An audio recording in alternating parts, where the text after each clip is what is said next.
She walked into that restaurant not knowing she was the punchline, not knowing that the woman who'd invited her had spent 2 weeks planning every humiliating detail, not knowing that the most powerful man in the room had already been told she was desperate, pathetic, and easy to dismiss, not knowing that by the end of the night, her entire life, every quiet sacrifice, every unpaid bill, every dream she'd folded up and stuffed into a drawer would be laid bare in front of strangers who came prepared to laugh.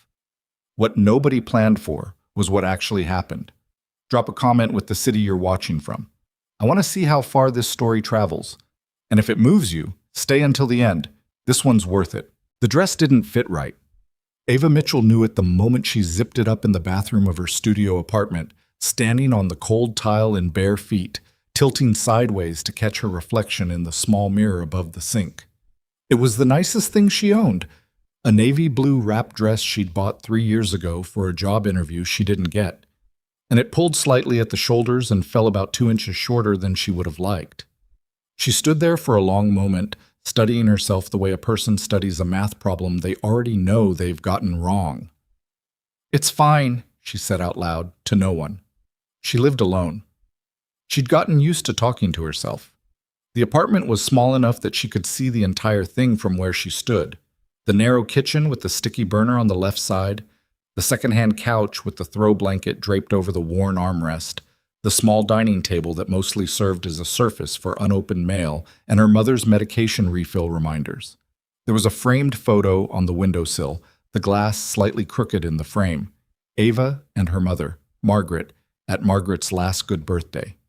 That was 3 years ago, before the diagnosis, before the hospital bills started arriving in envelopes so thick they felt like punishment. Ava pulled the dress straight, ran her fingers through her hair. Dark brown, cut bluntly at the collarbone because she did it herself with kitchen scissors, and told herself it would be fine. Dinner at Aurelius. She'd never been anywhere close to Aurelius, the kind of restaurant that didn't post its prices online because if you had to ask, you already had your answer. The invitation had come through text, from a number she hadn't saved but recognized immediately as Serena Voss. They'd gone to college together, briefly, in the 2 semesters Ava had managed to attend before the money ran out. Serena had been in 3 of her classes. They hadn't been friends, not exactly, but Serena had always been pleasant in the way that beautiful, wealthy people sometimes are. Vaguely warm, surface-level generous, the kind of person who smiled at you in the hallway but would have struggled to remember your last name. The text had read, "Ava, oh my God, it's been forever. I'm putting together a small dinner at Aurelius this Friday. Intimate, low-key, some interesting people. I thought of you, would love to catch up. My treat, obviously. Please say yes."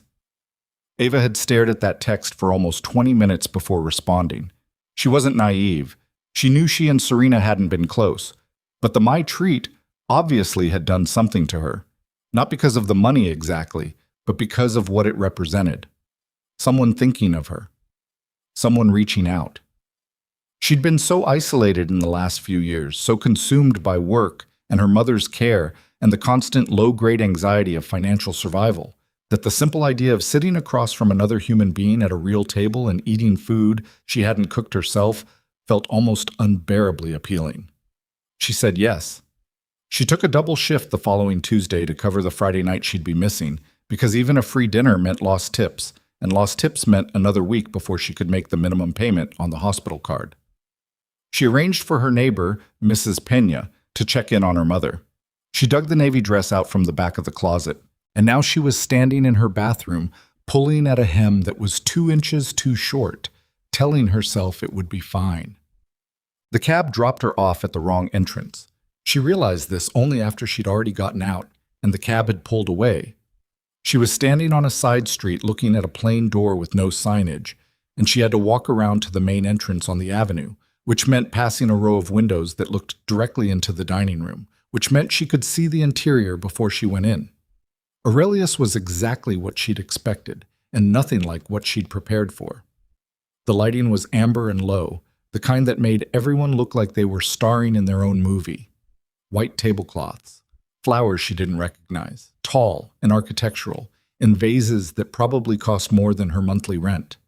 People in clothes that fit perfectly, laughing with the easy confidence of those who had never once had to decide between two bills and could only pay one. She pushed through the main door. The host looked up from the podium, a young man with a polished smile that he aimed at her like a spotlight. "Good evening. Do you have a reservation?" "I'm meeting someone." "Serena Voss?" Something shifted in his expression, so brief she almost missed it. "Of course, right this way." He led her through the dining room, and she was very aware of herself moving through it. The dress, the shoes that were her nicest, but had started to separate at the left sole, the small crossbody bag that was faux leather, and looked it. She kept her chin up. She'd learned early that the only thing worse than looking out of place was looking like you knew you looked out of place. Serena's table was in the back, semi-private, tucked against a curved wall. There were 4 people already seated: Serena, 2 women Ava didn't recognize, and a man. The man was not what she expected. She wasn't sure what she had expected. She hadn't let herself think too much about the blind date aspect of the evening, which Serena had mentioned only in a follow-up text. Casually, like it was an afterthought. "Oh, I should mention, I'm also bringing a friend of mine. Single, smart, absolutely lovely. I thought you two might hit it off. Don't overthink it." She had absolutely overthought it. But the man at the table, he was sitting slightly apart from the rest of the group, not performing the conversation the way the others were. He had a glass of water in front of him instead of wine. He was in a dark jacket, no tie, and he was looking at his phone with the distracted frown of someone checking a message they weren't sure how to answer. He looked tired in a specific way. Not sleep-deprived, but worn, the way a person looks when they've been holding something heavy for a long time. He looked up when she approached. His name was Ethan Calloway. She didn't know that yet. She didn't know anything about him. She just saw a man who looked at her without any of the quick judgment she'd been braced for, and something in her chest loosened slightly. "Ava?" Serena stood, arms wide, pulling her into a hug that lasted exactly the right length of time to look warm without actually being warm. She smelled expensive. "You look adorable. Come sit. This is Maya. This is Priya." She gestured to the 2 women, who smiled with the practiced friendliness of people in Serena's orbit. "And this is Ethan." The man stood, extending his hand. "Ethan Calloway." "Ava Mitchell." She shook it. His handshake was firm without being performative. "Sit, sit," Serena said, fluttering her hands. "We just ordered drinks." "Ava, what do you want?" "Get whatever you want, seriously." She said whatever was fine and slid into the empty chair across from Ethan, and then she made the mistake of glancing at the menu, and the numbers she saw there confirmed everything she'd suspected about this restaurant and nothing she wanted to know about how the other half spent a Tuesday evening. She set the menu down. Ethan was watching her, not intrusively, just paying attention. There was a difference. She'd learned to tell. "Have you been here before?" he asked. "First time." She kept her voice even. "You?" "Once. Business thing." He glanced around the room with the same mild discomfort she felt, which surprised her. "I find it a little loud." "It's very quiet."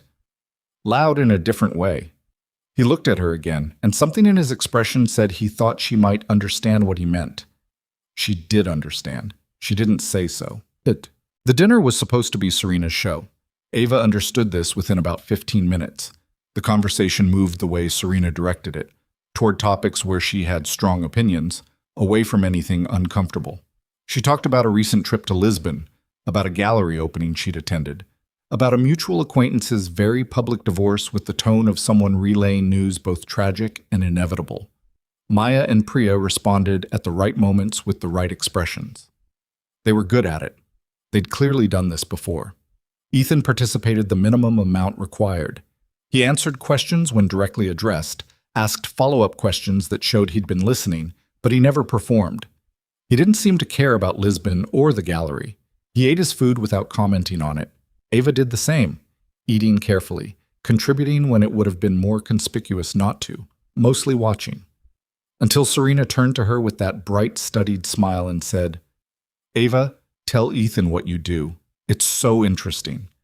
The way she said interesting had a weight to it. Ava looked at her. "I'm a waitress," she said, "at a diner on Clement Street." She's been doing it for years, Serena added cheerfully to the table. So hardworking. Honestly, I don't know how you do it. The hours, the physical toll. It's a job, Ava said. It pays the bills.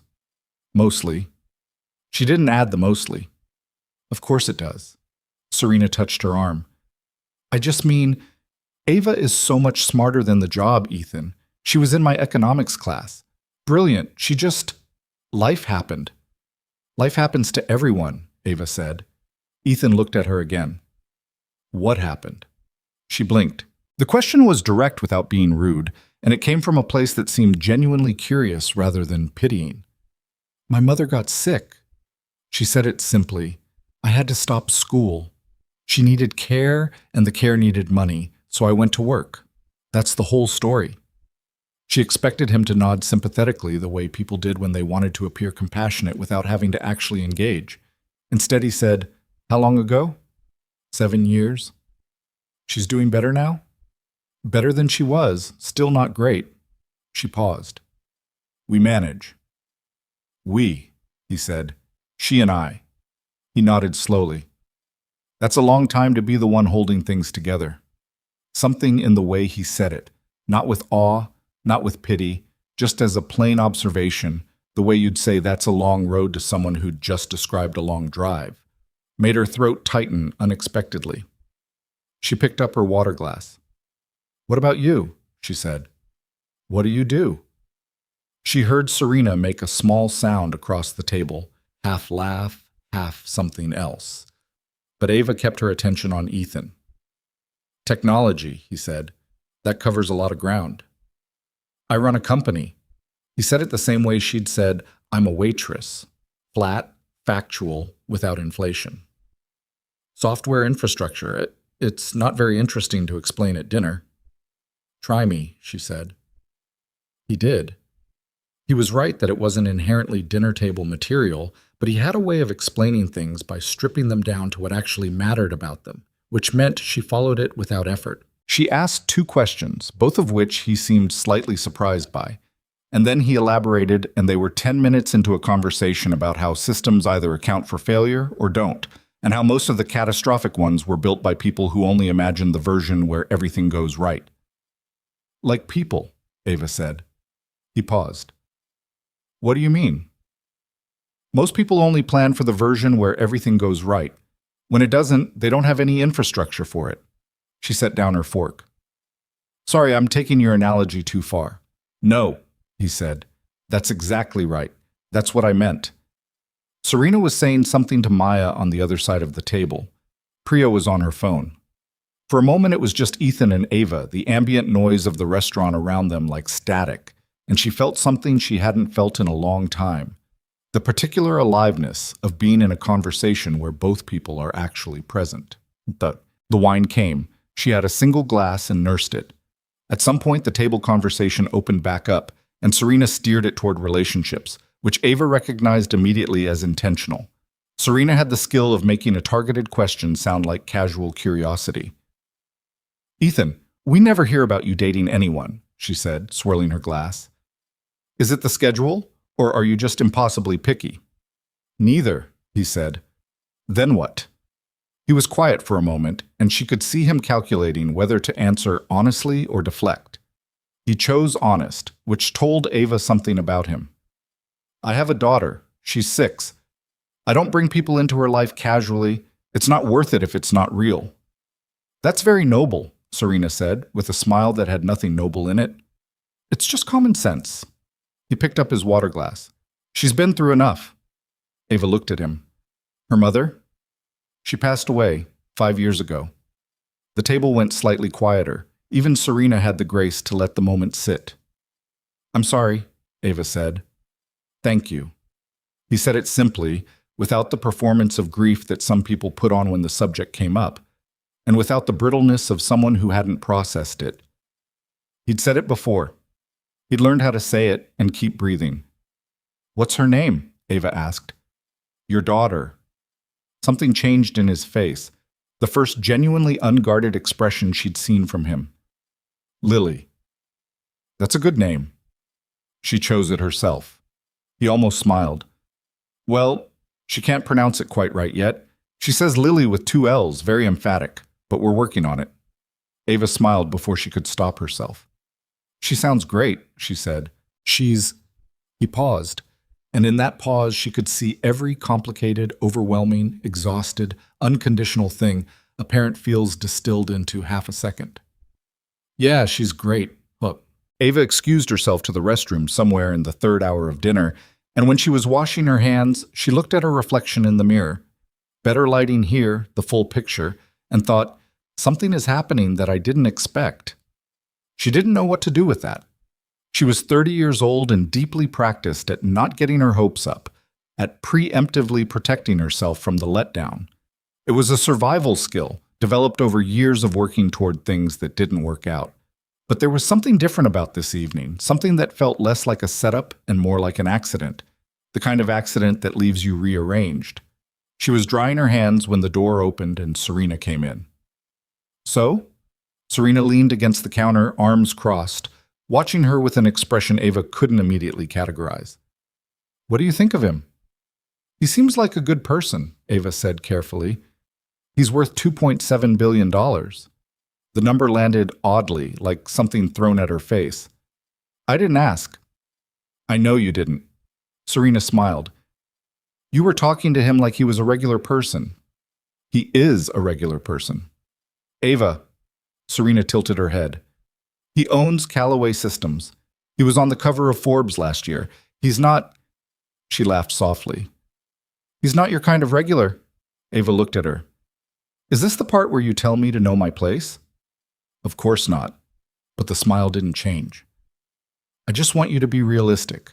You're a waitress with unfinished school and, I'm sorry, a very complicated home situation. He's been through enough. He doesn't need... I'm going to stop you there, Ava said quietly. I didn't come tonight looking for anything from him. I came tonight because you invited me to dinner. That's all. Right. Serena straightened. Of course, We should get back to the table, Ava said. She walked out first.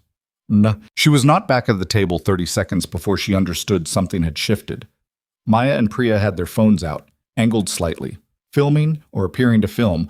She couldn't be certain. Ethan was checking his watch with the distraction of a man who didn't know what he'd walked into.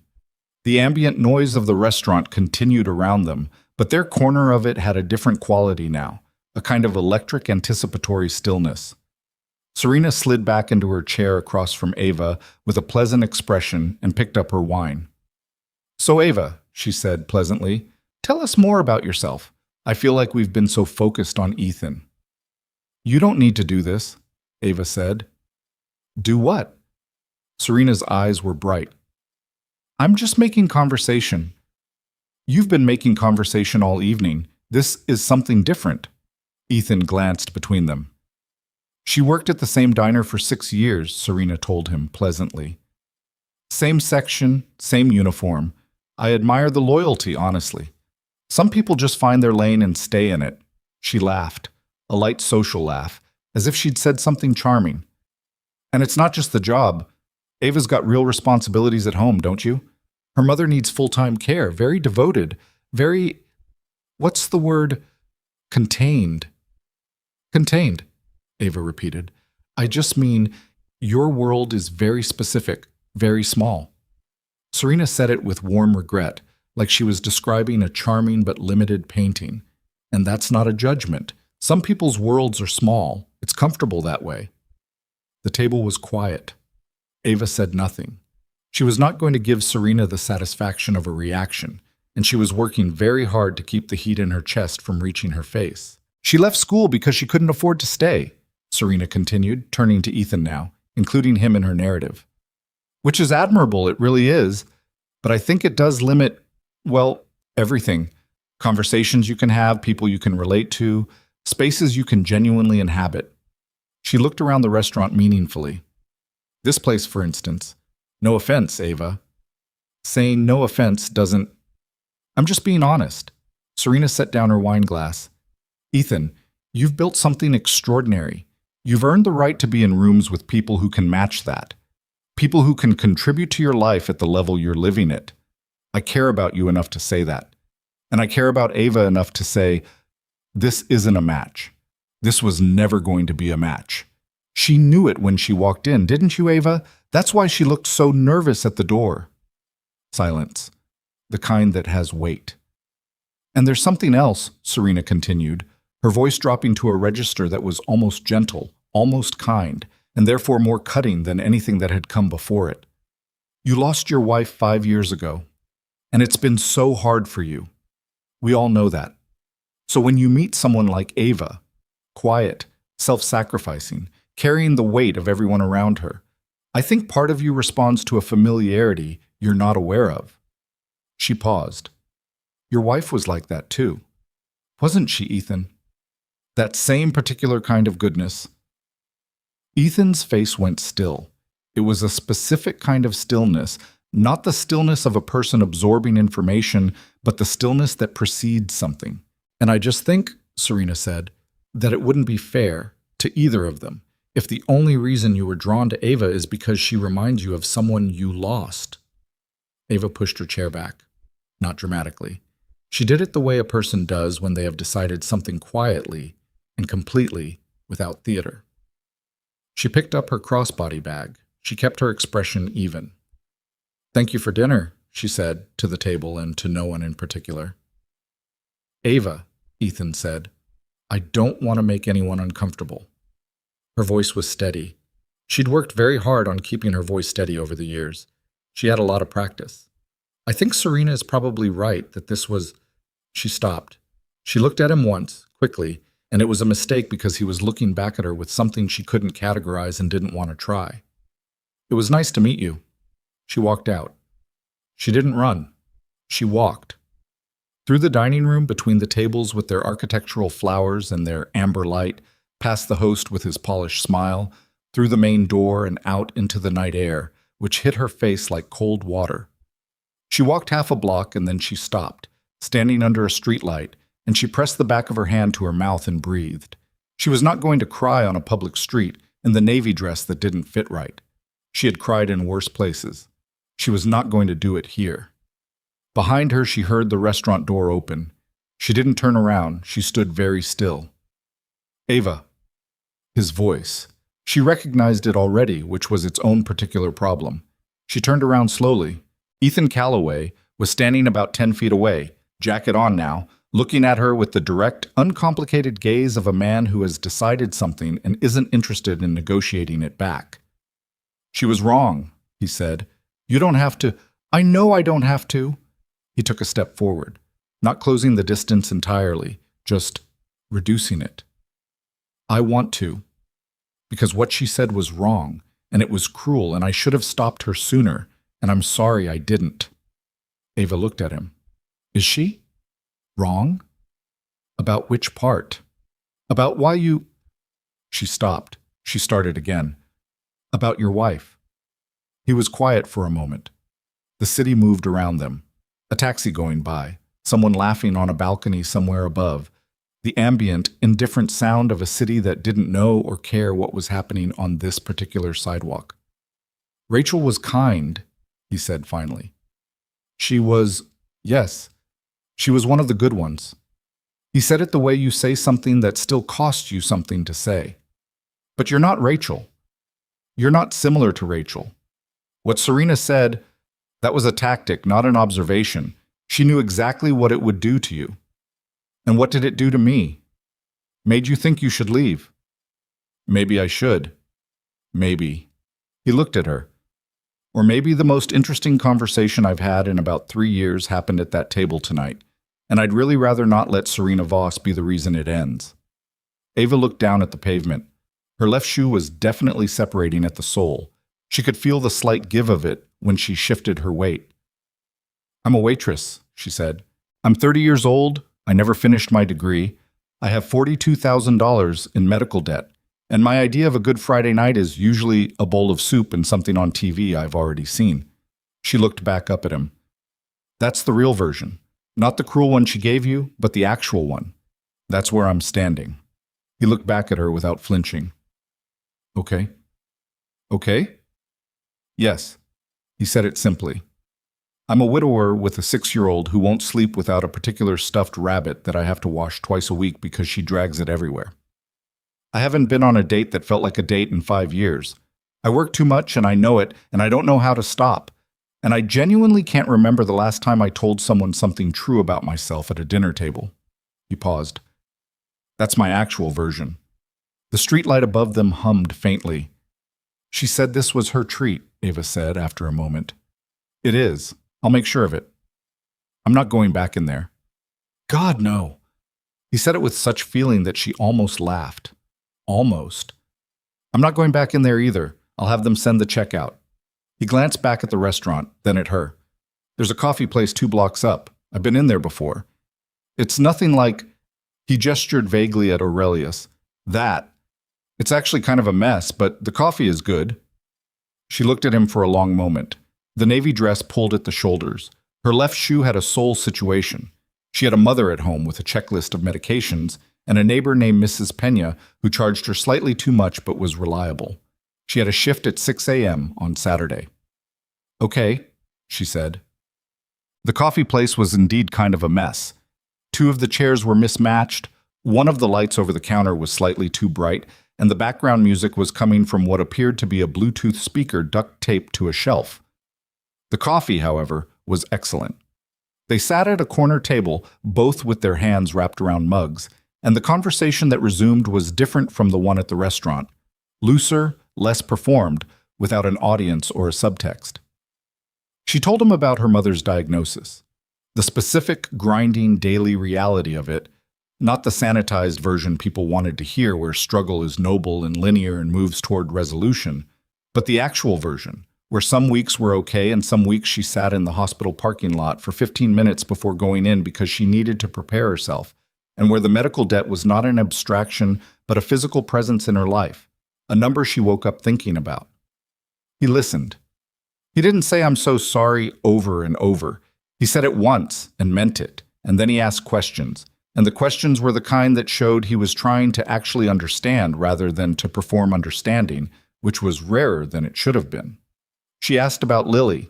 He talked about her differently than he talked about everything else, with less control, less careful management of what he was revealing. He talked about the morning after Lily's first day of kindergarten, when she came home and said her teacher had read them a story about a family with 2 parents, and Lily had sat next to her teacher afterward and explained, very matter-of-factly, that her family had 1 parent and 1 dad who was sometimes 2 parents, but not always, and the teacher had apparently held it together in the room and then called Ethan that evening and been unable to get through the call without crying. She wasn't asking for sympathy, he said. She was just... He shook his head. She was just describing the world as she understands it. Kids do that. They tell you the truth of their lives without deciding first whether it's sad or not. She sounds like a remarkable kid. She's... He stopped, laughed once, quietly, at himself. I keep trying to describe her, and I can't. Every description feels too small. That's probably what it's supposed to feel like. He looked at her across the table. The coffee shop was quieter now, late, most of the other tables empty. The duct-taped Bluetooth speaker was playing something low and unhurried. Can I ask you something? He said. You can ask. When you walked out tonight, before I came after you. He paused. Were you going to be okay? She considered the question honestly, which she appreciated that he'd asked in a way that invited honesty rather than reassurance. I was going to be fine, she said. That's not the same as okay, but fine. What's the difference? Fine means you keep moving. She looked at her coffee. Okay means something's actually all right. I've been fine for a long time. I'm pretty good at it. He was quiet for a moment. For what it's worth, he said, I don't think anything she said touched the actual you. It touched enough. She was aiming at the parts that are already bruised. That's not insight. That's just targeting. He said it without heat, a simple observation. What she said about you being out of place in that room, she was wrong about that.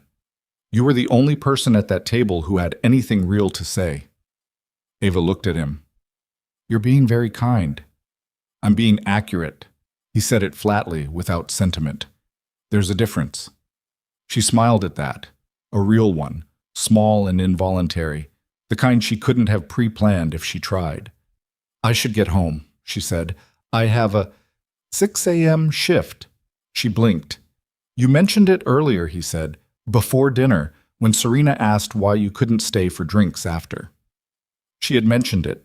She hadn't thought he was listening to that part of the conversation. You pay attention, she said. Occupational hazard. He stood when she stood and helped her into her coat. Not in a performative way, just practically, holding it while she put her arms through. And she couldn't remember the last time someone had done that. She wasn't sure anyone had, actually, not since her father, years ago. They walked out into the night together. At the corner where her cab would come, they stood facing each other, and the city did its indifferent city thing around them, and neither of them said anything for a moment that stretched long enough to mean something.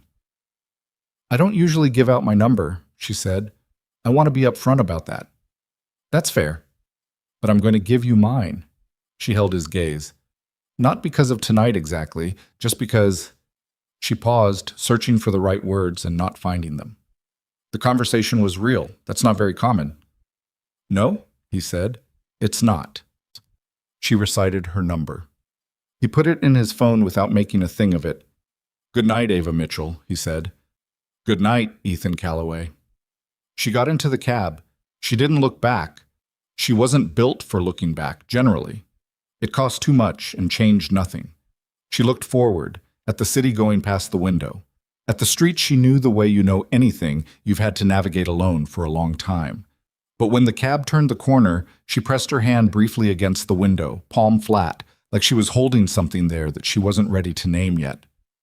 The apartment was quiet when she got home. Mrs. Pena had left a note on the counter.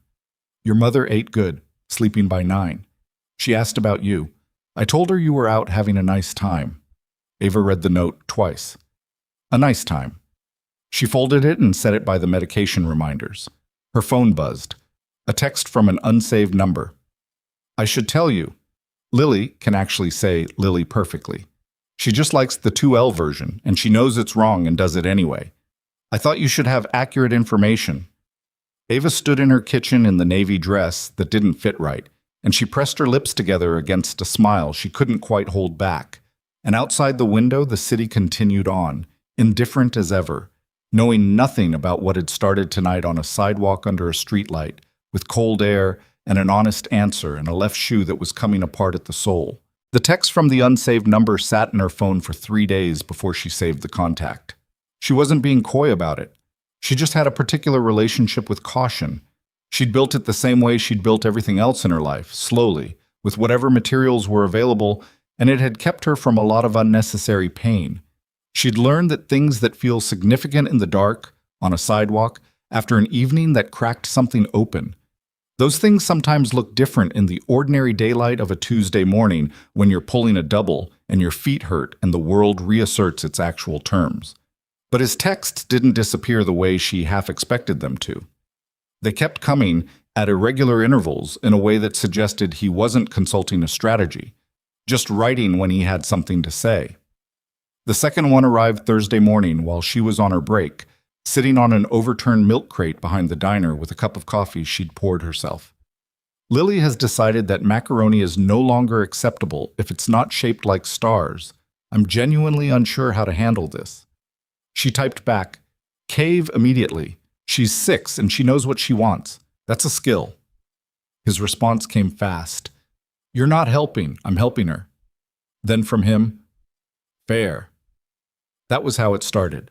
Not with grand declarations or carefully constructed impressions, but with star-shaped macaroni and a child who knew her own mind, and 2 people who were both, in their separate ways, more comfortable telling the truth than telling a good story about themselves. She didn't tell her mother right away. Margaret Mitchell had opinions. She had always had opinions. Even before the illness, she'd been a woman who formed views quickly and held them firmly, who could read a situation with the accuracy of someone who'd lived long enough to recognize patterns. The illness had not changed that. If anything, it had concentrated her, the way sickness sometimes does, burning away whatever was peripheral and leaving behind the essential parts. You seem different, her mother said on Saturday morning, from the armchair by the window that had become her primary territory in the apartment. She was wrapped in a blanket Ava had knitted badly during a period when she'd thought knitting would be calming, which it had not been, but Margaret had kept it anyway. "I'm not different," Ava said from the kitchen. "You're quieter." "I'm always quiet in the morning." "You're a different kind of quiet." A pause. Something happened. Ava brought her mother's tea over and set it on the small table beside the chair. Margaret looked up at her with sharp, dark eyes that hadn't dimmed with the rest of her. "I went to dinner Friday," Ava said, "with an old classmate." "Which classmate?" "Serena Voss." Her mother made a short sound that communicated everything she'd ever thought about Serena Voss, whom she'd met exactly once, briefly, years ago. And it was an interesting evening. Ava sat on the couch across from her. There was someone there, a man. Her mother waited. She was good at waiting. "We talked," Ava said. "We ended up at a coffee place afterward. It was—" She stopped. "It was a real conversation, that's all." "That's not all," her mother said. "Or you wouldn't be sitting there looking like you're trying to talk yourself out of something." Ava looked at her. "He has money." "How much money?" "A significant amount." "How significant?" "Mom." "I'm asking a practical question." Margaret wrapped both hands around her tea mug. "Because your face says you like him, and your voice says you're scared, and the money thing is the reason you've decided you should be scared, which means you've already done the math on every reason it couldn't work." She took a slow sip of tea. "How long has he had money?" "He built it himself, tech company." Ava paused. "He's a widower. He has a daughter. She's 6. Her mother was quiet for a moment, looking at something outside the window. "He lost his wife?" 5 years ago. "That's a particular kind of lonely." "I know. Not the same as other kinds." Margaret turned back to her daughter. "Your father left. That's different. When they're taken from you, that stays in a different place." Ava didn't say anything. She watched her mother's profile and thought, not for the first time, about how many things her mother understood that she'd arrived at alone, without anyone to explain them to her. "Do you want to talk yourself out of it?" Margaret asked. "I don't know yet." "Then don't. Not yet." She set her mug down with the particular deliberateness of someone managing limited energy carefully. "Make the decision you're afraid to make and see what happens. You've been afraid of the wrong things for years, Ava. You're afraid of wanting something that might not work out, but you're not afraid of things that are already hard." She looked at her daughter steadily. "The hard things you just do." Ethan called the following Tuesday. Not a text, a call, which felt slightly formal by the standards of how they'd been communicating, and made her heart do something annoying when his name appeared on her screen. She was in the parking lot of the pharmacy, having just picked up 3 prescriptions with a card she'd had to check the balance on twice before going in. "I wanted to ask you something," he said after the initial exchange. "In person is probably better, but I didn't want to show up somewhere without warning." "That's considered of you." "I'm occasionally considered." A brief pause. "I'd like to take you to dinner, a real one, this time. Something I actually chose, not—" She could hear him move slightly. The sound of someone standing up from a chair. Not a setup. "Where?" "There's a Thai place on Judah I've been going to for 4 years. It has plastic chairs, and they get your order wrong about 30% of the time, and everything they make is excellent." He paused. "Saturday?" She almost said no. She could feel herself starting to say no, feel the practiced, protective reflex of it, the way she always reached for a reason to step back from anything that asked too much of her. She'd gotten good at that. It was safe, and it cost her things she hadn't always admitted it was costing her. "Saturday," she said instead. Oh. The Thai place was exactly as described. Small, busy, the kind of neighborhood spot that survived entirely on the loyalty of regulars and the quality of the food rather than any aesthetic consideration. The plastic chairs were red, the menu was laminated, and had clearly been updated over time with handwritten additions in 3 different inks. They got her order wrong in a way that turned out to be an improvement. They talked for 2.5 hours. She found out that he'd grown up in Pittsburgh, in a house small enough that privacy was a concept rather than a reality. His mother had worked 2 jobs through most of his childhood, a fact he shared without commentary, but she heard what was underneath it. He'd gotten into Carnegie Mellon on scholarship, built his first system at 22 in an apartment he shared with 4 people who all had specific and contradictory feelings about dishes, and had somehow turned that into something that eventually required an office, and then a building, and then 2 more buildings in different cities. She found out he still felt slightly fraudulent at certain kinds of tables, that he preferred breakfast food to dinner food on most days, that he read history books for pleasure, specifically about engineering disasters, bridges that fell, dams that failed, which fit entirely with the conversation they'd had at Aurelius about systems and failure and the people who only plan for things going right. "It's not morbid," he said when she looked at him. "It's just honest. Everything falls apart eventually. The interesting question is why. Most people prefer to look at things that succeeded. Most people are trying to feel better about the future." He pushed a piece of chicken toward her side of the dish without asking. "I'm trying to understand it accurately. Those are different goals. Do you feel better, knowing about all the things that failed?" He considered this seriously, which she'd noticed was a thing he did. He didn't give quick answers to slow questions. "I feel more prepared," he said, "which is different from better, but it works for me." She told him about her degree. Economics, which she'd chosen because she was good at understanding systems too, though she'd never put it in those terms before. She'd just known she understood how things connected, how a small variable in one corner of a structure could affect everything downstream. She'd been a semester and a half in when her mother got the diagnosis. She'd withdrawn formally, which at least meant she wouldn't have to pay for the incomplete classes, and had filed the paperwork in the administrative office with the particular efficiency of someone handling their own devastation through bureaucratic process. "Do you want to go back?" he asked. "If things were different." "Things aren't different," she said. Not defensively, factually. It was a point of discipline with her, the refusal to live in hypothetical versions of her life. Hypotheticals were expensive, and she'd learned to treat them like luxuries she couldn't afford. "I know they aren't right now," he said. "I'm asking about the wanting." She looked at him across the plastic table with its slightly sticky surface. "Yes," she said, "I want to finish. It's a loose end I'll probably always feel." He nodded. He didn't say anything else about it, which she appreciated. He just nodded the way a person nods when they're filing something important. The third date was not a date. It happened on a Sunday afternoon, 7 days after the Thai restaurant, when he texted, "I know this is a strange ask, but Lily's babysitter canceled and I promised her the science museum. Is there any chance?" He stopped himself mid-text, she could tell, and started again.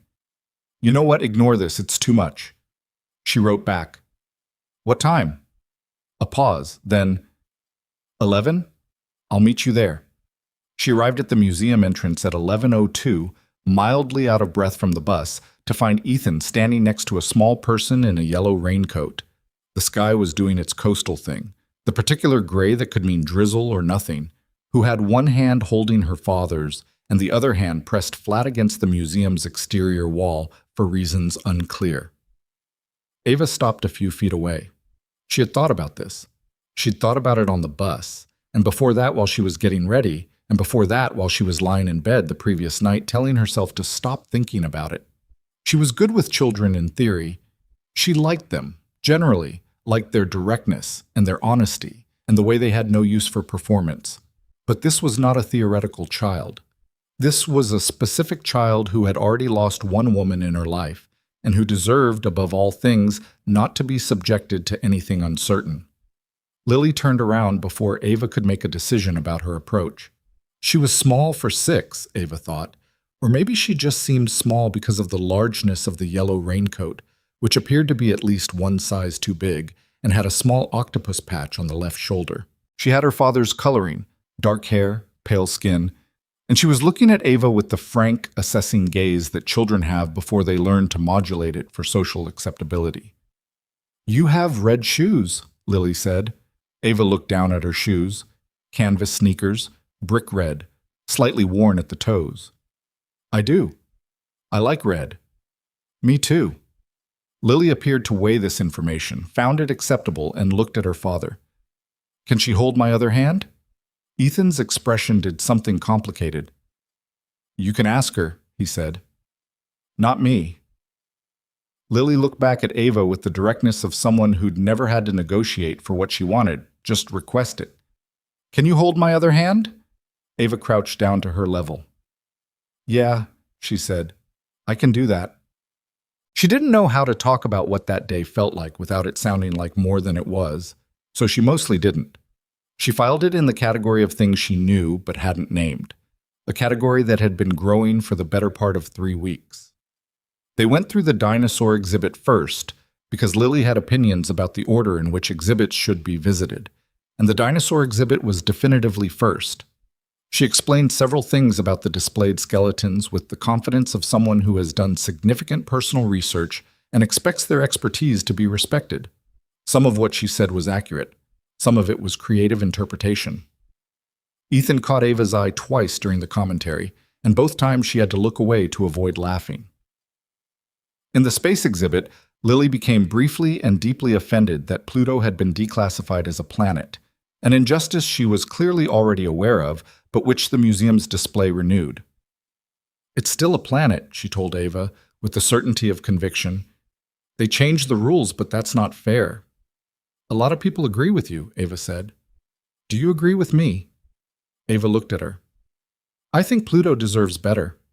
Lily nodded, satisfied. Dad says the same thing, but he says it different. How does he say it? He says, the definition of planet is more complicated than people think, which is a dad answer. She looked at Ava seriously. Your answer is better. They had lunch in the museum cafe, sandwiches that were overpriced and a little soggy, the kind of museum cafe food that is reliably mediocre regardless of how good the museum is. Lily ate half of hers, spent significant time rearranging the fruit cup by color, and then announced she needed to go to the bathroom with the urgency that children reserve for announcements that are not urgent but have been decided. Ethan took her, leaving Ava at the table with 3 almost empty juice boxes and a fruit cup organized by gradient. She sat there in the museum cafe with its noise, children running, the squeak of sneakers on the floor, a toddler somewhere nearby having strong feelings about something. And she felt a particular unfamiliar sensation that it took her a moment to identify. It felt like belonging. Not perfectly, not without the undercurrent of anxiety she carried everywhere, the awareness of her own contingency, but belonging in the approximate sense, the way a piece fits into a structure even before it's fastened, when you can see where it goes. She was still thinking about this when Ethan came back, alone, and sat down across from her. She's washing her hands, he said. She'll be at that for a while. She's thorough. I noticed. Ava looked at him. She's extraordinary. Yeah. He said it quietly, the way he always said anything about Lily. Without room for argument, but also without showing off, just as a fact he lived with every day and hadn't gotten used to. Ethan. She said his name and then wasn't sure what she'd intended to follow it with. He looked at her, patient. I need to say something, she said, and I want to say it clearly so there's no... She paused. I'm not in a position to offer anyone an easy situation. I have debt. I have my mother's care. I have a job that doesn't leave a lot of room. I don't say that to preempt rejection. I say it because Lily's in this too, and she deserves... She stopped. Started again. She deserves someone who knows what they're walking toward, and I want to know what I'm walking toward. So, he didn't look away. What are you asking me? I'm asking whether this is... She made a small gesture. Whether you're serious. I'm not interested in anything that isn't serious, he said. I don't have the time for it, and I don't have the patience, and I've been through enough to know the difference. He looked at her steadily. Yes, Ava, I'm serious. The museum around them continued its cheerful, indifferent chaos. Okay, she said. Okay, he said back. Lily came running back from the bathroom with wet hands and a great deal of news about the bathroom's paper towel situation, which was apparently insufficient, and the moment folded itself back into the ordinary, and Ava thought that was probably fine. Maybe the moments that mattered most were the ones that folded back in, that didn't announce themselves, that just stayed. 3 weeks into whatever this was, she had dinner with Serena. She hadn't planned to. Serena had texted. Not an apology text, nothing that direct, but something in the vicinity of an apology. And I've been thinking about that night, and I wonder if we could talk. Ava had considered it for a long time before agreeing. Part of her knew it was a bad idea. Part of her needed to look Serena in the face and understand what had actually happened at that table, because she'd been turning it over ever since, and there were things she hadn't been able to fully see from the inside of it. They met at a coffee shop, neutral ground. Serena looked polished, as always, perfectly assembled in a way that Ava had once found slightly intimidating and now just found slightly sad, like armor that never comes off. "I wanted to explain," Serena said. "You don't have to explain," Ava said. "I'd rather you just be honest." Serena wrapped her hands around her cup. "I've known Ethan for 3 years," she said. "Business through a mutual contact. I thought I understood what he needed. I thought I was helping him by finding someone appropriate." "You set it up as a prank." Serena looked down. "I set it up wrong. I thought you'd be—" She stopped. "I thought you'd be easily managed, that the contrast would be obvious and you'd understand quickly that you were out of your depth and go home, and that would be the end of it." She said it without flinching, which was at least honest. "I didn't expect him to. I didn't expect it to go the way it went. You didn't expect him to talk to me like a person. I didn't expect you to be—" Serena searched for the word. "Formidable. You're quiet in a way that reads as shy, but you're not shy, are you?" "No. No." She looked at Ava with something that might have been genuine recognition. "I owe you an apology. What I said at that table, about his wife, about you being small and contained, that was cruel. I knew it would land and I said it anyway." Ava held her gaze. "Why?" A long pause. "Because I've spent 3 years hoping Ethan would notice me," Serena said, "and he never did. And the first woman who made him actually light up was you." She said the last word with something she couldn't quite hide, a splinter of something raw. "I don't expect you to forgive it. I just wanted you to understand it."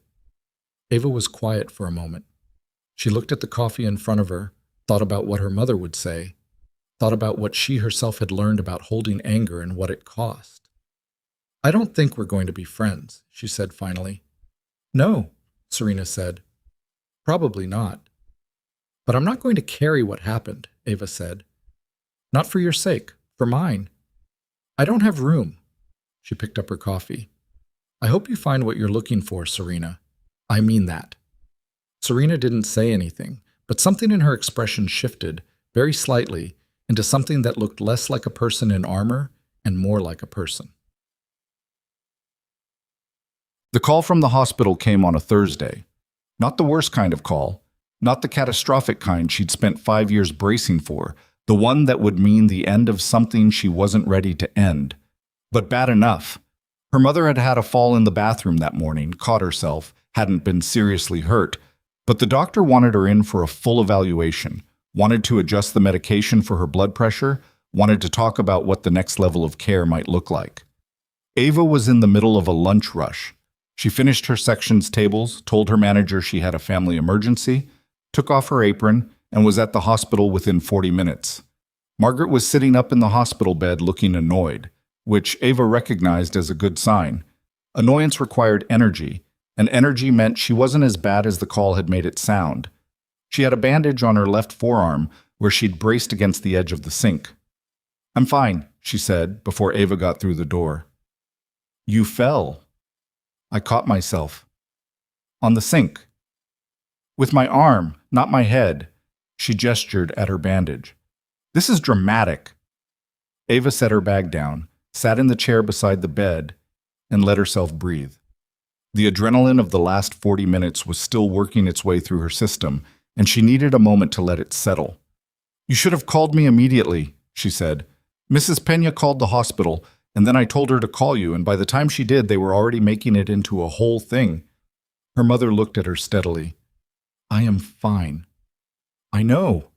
Ava pressed the heel of her hand briefly to her forehead. I know what you just, her mother said, more gently. They sat in the hospital room with its particular sound, the low hum of equipment, footsteps in the hallway, a cart going by. And Ava thought about numbers. The evaluation would cost something.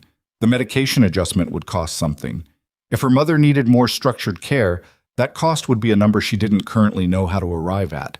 And not knowing made it worse because her mind kept reaching for the figure and finding nothing to hold. Her phone buzzed. She looked at it. Ethan. How are you? Just that. She looked at the message for a moment. She hadn't told him about the call. It had only been 2 hours. She wasn't sure how he knew something was wrong, except that they'd been talking every day, and he'd apparently developed a sense for the gaps. She typed, "At the hospital. My mom fell. She's okay. It's a lot. 3 dots. Then, do you want company or do you want space?" She looked at her mother, who had closed her eyes but was not asleep, her breathing slow and even, the familiar lines of her face softened. Ava thought about what she usually said in these situations, what she'd always said. "I'm fine, I'll manage, don't worry about it." She thought about how long she'd said it, and what it had cost her to keep saying it. She wrote, "Company, if you can, I can, give me an hour." He came with coffee, not from the hospital cafeteria, from the place on Judah, which was 20 minutes in the wrong direction and completely unnecessary, which was exactly why she noticed it. He came into the room quietly, handed her a cup, shook her mother's hand with a naturalness that she wouldn't have predicted, and sat in the second chair with the ease of someone who wasn't trying to take up space he hadn't earned. Margaret looked at him with her sharp eyes for about 30 seconds and then said, "You're Ethan." "I am," he said. "She told me about you." A pause. "Not much, but some." "That seems about right," he said, and her mother laughed. A small, real laugh, the kind that required no performance. Ava sat between them and felt something shift in the configuration of the room, the way a room shifts when something that was missing arrives without announcement.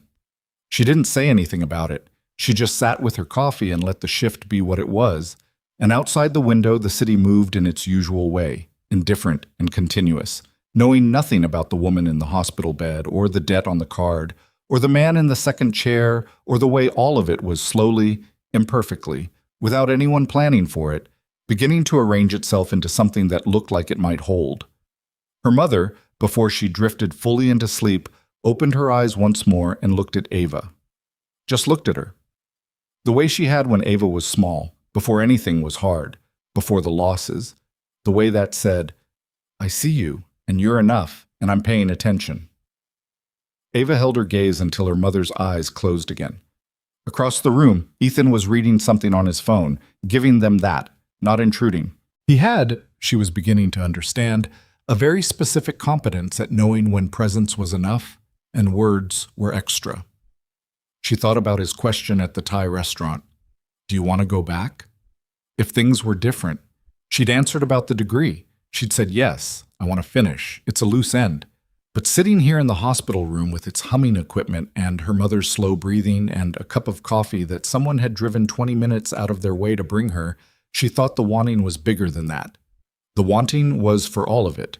The degree, yes, but also the version of her life where she didn't have to preemptively shrink everything, where she could let things be as large as they actually were without bracing for the collapse. She was 30 years old.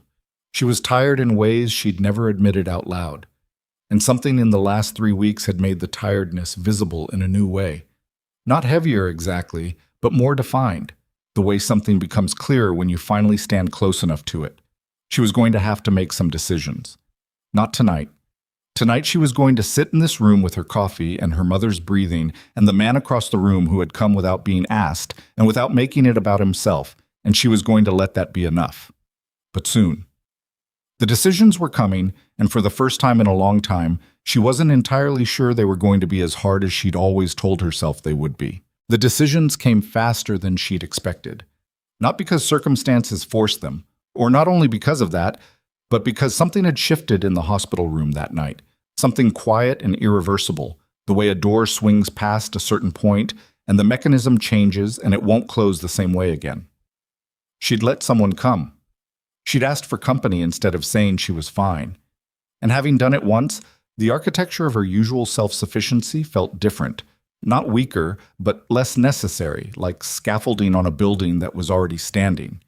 She spent the following week thinking about what Ethan had filed away at the Thai restaurant.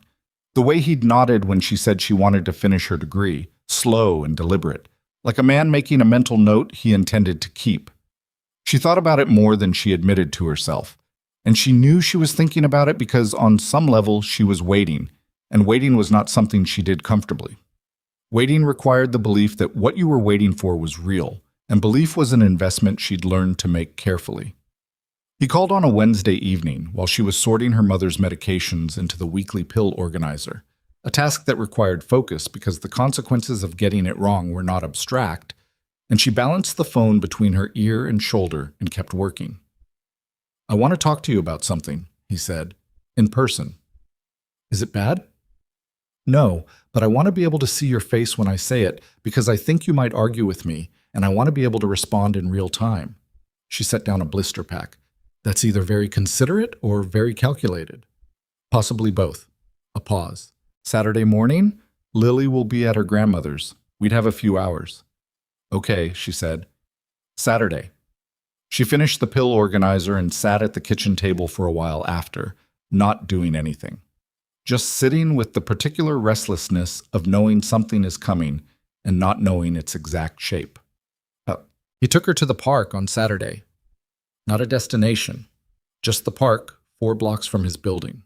The one with the old eucalyptus trees that dropped their bark in long strips and smelled sharp and clean when it rained. They walked without direction, and he talked, which was unusual enough that she gave him the full space of it without interrupting. He told her he'd been thinking about the degree since the Thai restaurant. He told her that Callaway Systems had an education assistance program. It had existed for 3 years, underutilized, because most of the people who worked for him were already overeducated by any reasonable standard. He told her he had an opening in the accounting department, entry level, but with room. Real room, not the performative kind, because the woman who ran the department, a precise and demanding person named Carol Huang, had mentioned twice in the last quarter that she was stretched and needed someone with aptitude and the willingness to learn the specific way Carol did things, which was not everyone's willingness. He said all of this facing forward, walking, which she understood was deliberate. He was giving her the information without the pressure of eye contact, letting her receive it without having to manage her reaction at the same time. When he finished, she was quiet for a moment. "I want to be clear about something," she said. "I know what you're going to say." "Then let me say it anyway." She stopped walking. He stopped too, turning to face her, and she looked at him directly. "I'm not interested in being a project. I'm not interested in charity that comes with a relationship attached to it, or a relationship that's complicated by charity. If I take a job at your company, I need it to be because I can actually do the job, not because you want to help me." "Carol Huang does not hire people she can't use," he said. "If that's a concern, I'd like to introduce you to Carol and let her determine whether you're useful to her. Because I genuinely don't know. I know you're intelligent, and I know you understand systems, and I know you can read a balance sheet. You mentioned that once at the coffee place, in passing. I don't know if you can do what Carol needs. That's what the interview is for." She looked at him.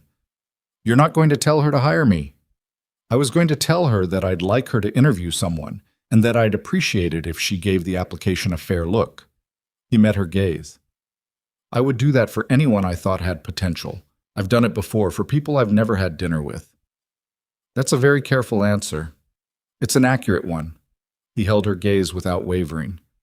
"Ava, I'm not trying to fix your life. I'm trying to offer you an opening that exists and that you'd have to earn. Those are different things. I need you to let them be different things." She looked away, at the eucalyptus trees with their peeling bark, at the dry ground under them. She thought about her mother's pill organizer, the card with the balance she checked before pharmacy visits, the 6 a.m. shifts and the aching feet and the 7 years of managing alone and arriving fine, reliably, at the end of each day. She thought about the door that had swung past a certain point. "When can I meet Carol?" she said. Something in his posture released, Not dramatically, just the small adjustment of a person who'd been holding something carefully and could now set it down. I'll reach out to her Monday. And I need to be clear with Carol, Ava said. All of it. Where I am with the degree, where I am with my mother's situation, what I can and can't commit to. I'm not going in there pretending to be something I'm not. Carol would see through it in about 4 minutes anyway, he said. She's been in accounting for 22 years. She has a very low tolerance for performance. Good, Ava exhaled. Then we'll get along. Carol Huang was 51 years old, had the posture of someone who'd decided decades ago that slouching was a waste of structural integrity, and conducted the interview in a conference room with a view of the bay that Ava refused to be distracted by. She had a legal pad in front of her, a pen she held like a tool rather than a prop, and the evaluative gaze of a person who had interviewed a very large number of people and developed reliable instincts about which ones were worth her time. She asked Ava about her coursework with the specificity of someone who'd reviewed the transcript already. She asked about the year and a half Ava had completed, the grades, the specific classes, what she'd understood and what she'd found difficult. She did not offer sympathy about the circumstances of Ava leaving. She treated the incomplete degree as a data point rather than a story, which Ava found immediately clarifying. Then she gave Ava a problem. It was a practical one.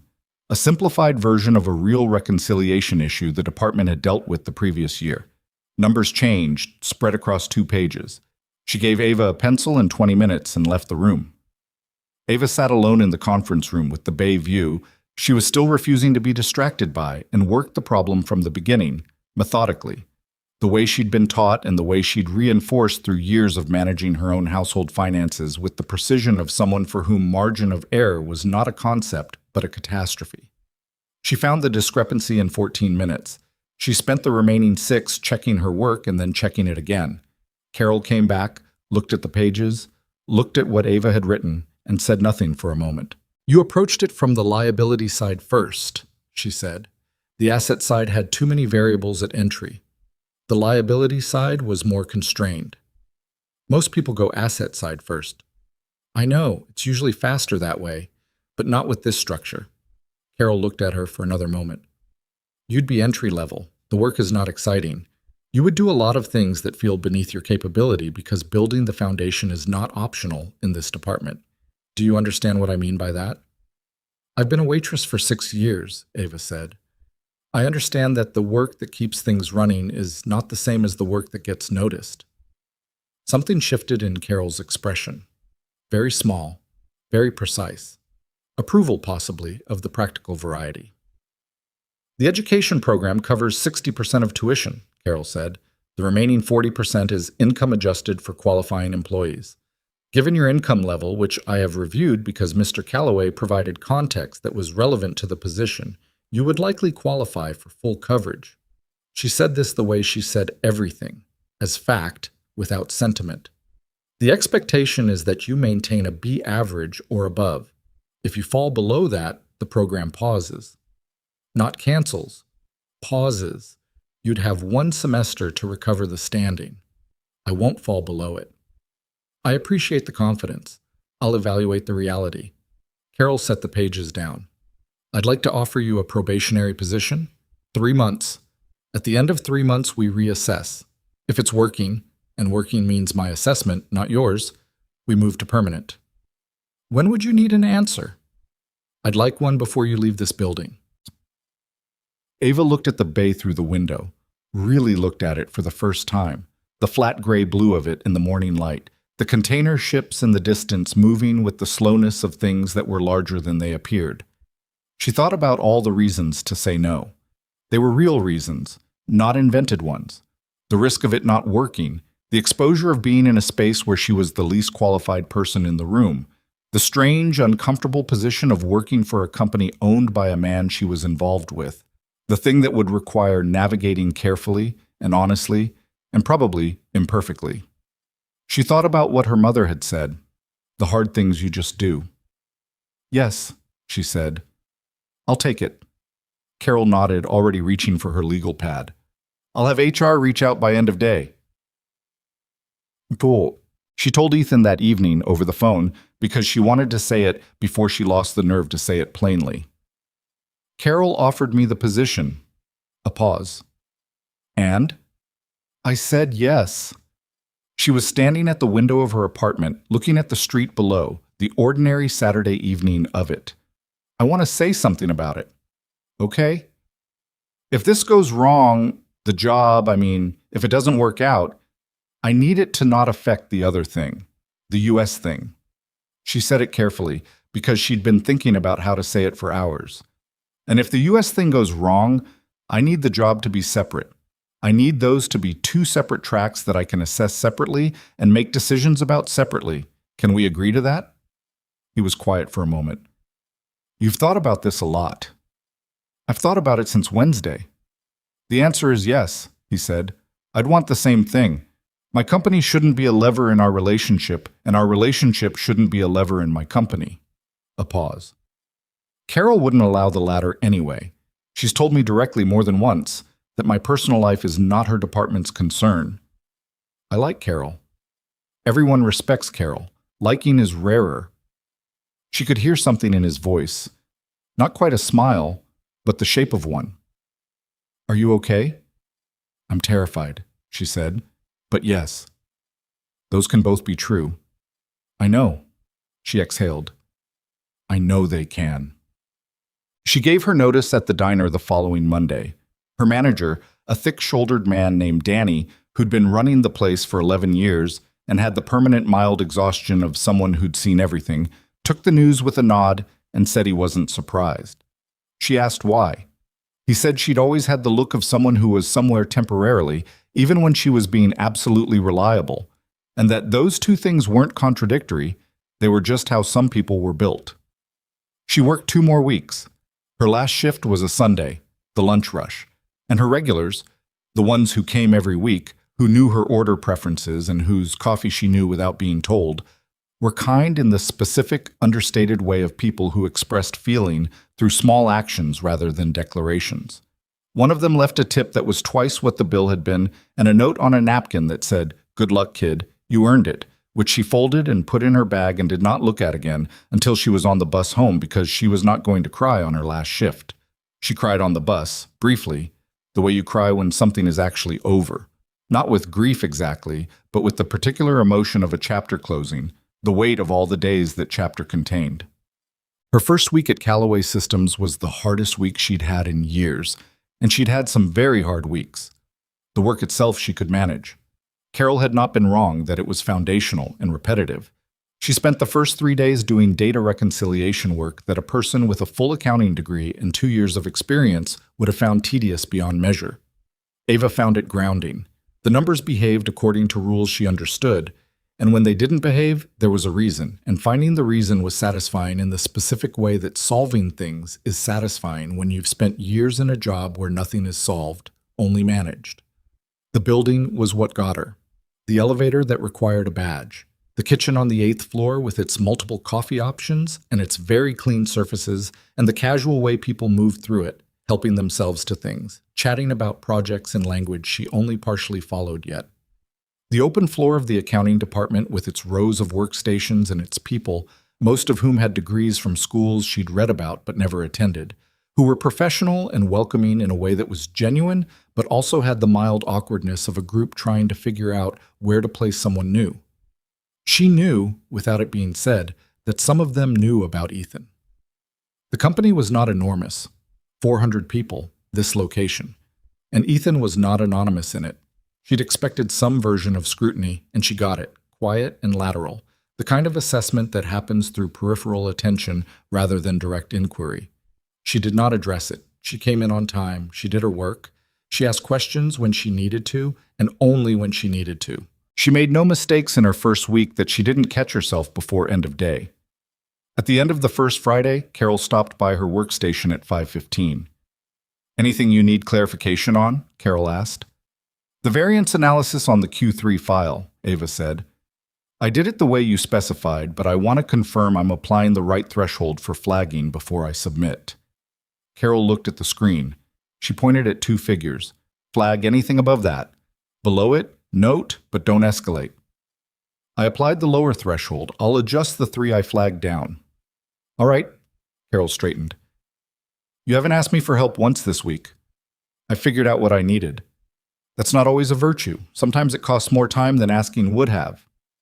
Carol looked at her evenly. You can ask me things? I know, Ava said. I will when I need to. Carol gave a short nod and left. It was, Ava had already learned, the Carol Huang version of a compliment. And the thing she hadn't anticipated was how it would feel to be in a room where her mind was being used at its actual capacity. Not that the diner had been mindless, managing multiple tables in a rush, tracking orders, reading the timing of a kitchen, reading the moods of customers who needed different handling. That was its own intelligence, spatial and social and fast. But it was intelligence that operated in service of getting through the shift. There was no accumulation to it, no building. Each day reset. The accounting work built. She could feel it building, feel the understanding of the company's financial structure assembling itself in her mind the way a map assembles when you've been in a city long enough. She started to see the connections between things. How a delay in one department showed up as a variance 3 months later, how a particular category of expense was being classified in a way that was technically correct, but potentially misleading. She didn't say anything about the latter yet. She was too new, but she filed it. She was also exhausted in a new way. She was taking 2 evening classes through the university's extension program, which the company's education benefit covered. And those classes met 3 nights a week and required work on the weekends. And on top of the job and her mother's care and the ordinary administration of her life, there were weeks where she came home and sat on the couch and simply could not move for 20 minutes. Not because she was sad, just because the tank was genuinely empty and needed a moment before it could be refilled. Ethan noticed because he noticed things. When did you last sleep more than 6 hours? He asked on a Thursday evening. She was at his kitchen table with her laptop and her textbook and a cup of tea she'd made 40 minutes ago and not touched, and he was standing in the kitchen doorway, having apparently been watching her not touch her tea for longer than she realized. Define recently, she said. Ava, I'm managing. That's not what I asked. He came to the table and sat down across from her. You're managing the way you always manage, which means you're running at a deficit and compensating through will, which works until it doesn't. She looked at him.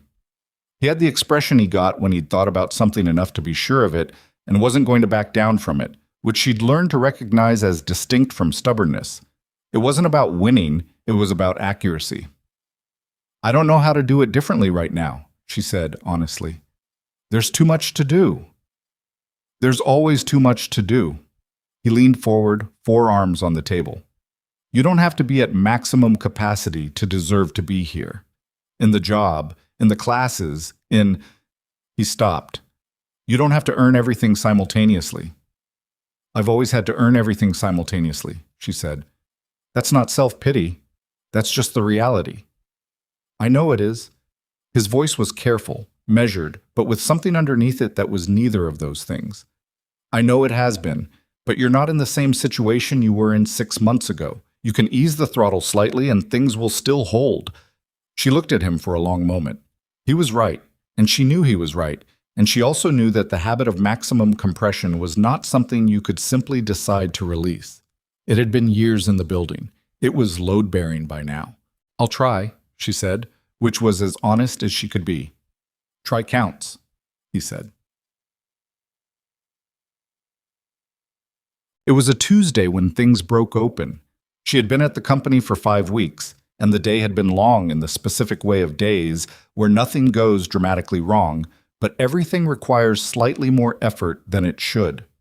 One of her reconciliations had come back flagged by Carol for a methodology question, not an error, a question, which Carol was clear about, but which Ava had spent an uncomfortable hour reviewing to make absolutely sure.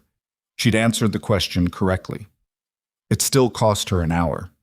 She was packing up her bag at 6 o'clock when she became aware that the floor had gone quieter than usual, and that the quiet had a specific quality, the held breath of people who are present but trying to appear absent. She looked up. Serena Voss was standing at the entrance to the accounting department. She was dressed for something in a cream blazer and the particular composure of a person who has arrived somewhere they know they're not supposed to be and intends to rely on confidence as a pass. She was looking directly at Ava. Ava felt the exact moment her entire nervous system recalibrated. She did not let it show. She set her bag down, straightened, and waited. Serena walked over with the unhurried steps of someone performing control.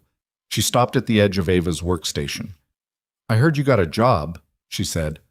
Her voice was pleasant. The pleasantness had teeth. "I did," Ava said. "Here." Serena looked around the department with an expression that managed to be both light and cutting. "Of all places." "It's a good department." Ava kept her voice even. She was aware of the peripheral attention on them, the way a floor of people pretending not to listen could generate a specific kind of pressure. "Was there something you needed, Serena?" "I'm in the building for a meeting," Serena said. "I thought I'd stop by and say hello." She smiled. "See how things were settling." "Things are settling fine." "Good." A pause performed. "I'm sure everyone here is very welcoming. I imagine Ethan made sure of that." There it was.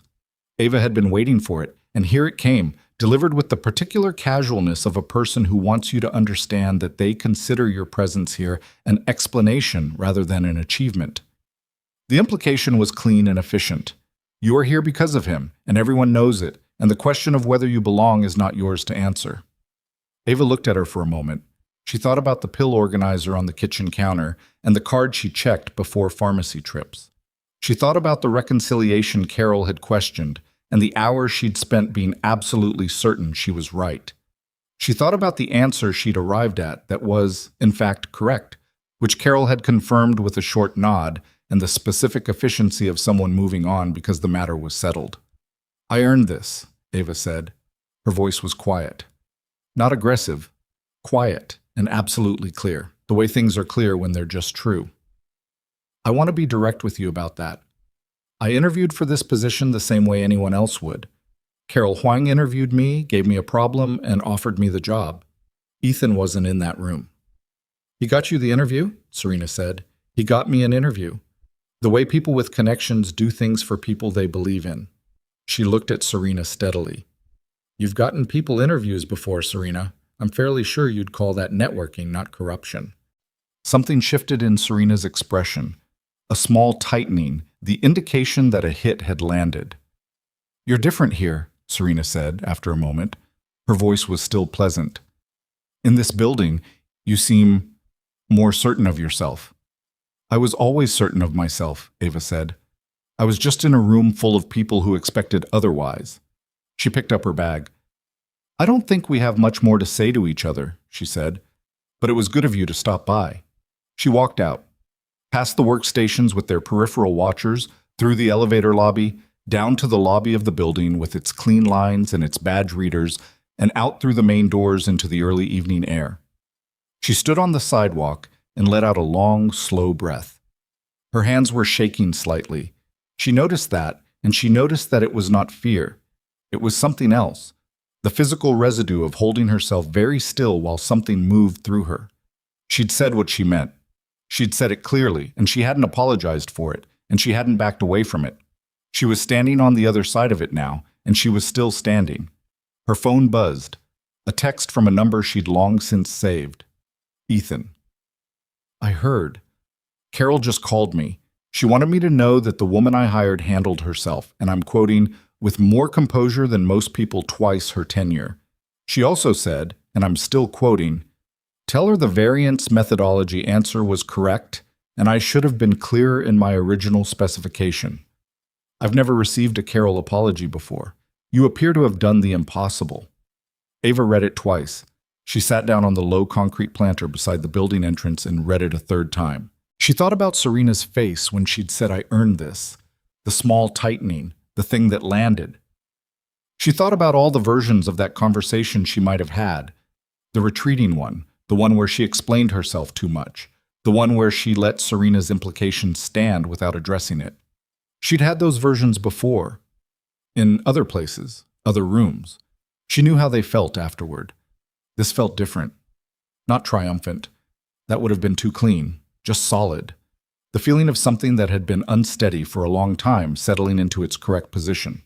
She wrote back, "Tell Carol the original specification was fine. I should have asked sooner." His response came in 40 seconds.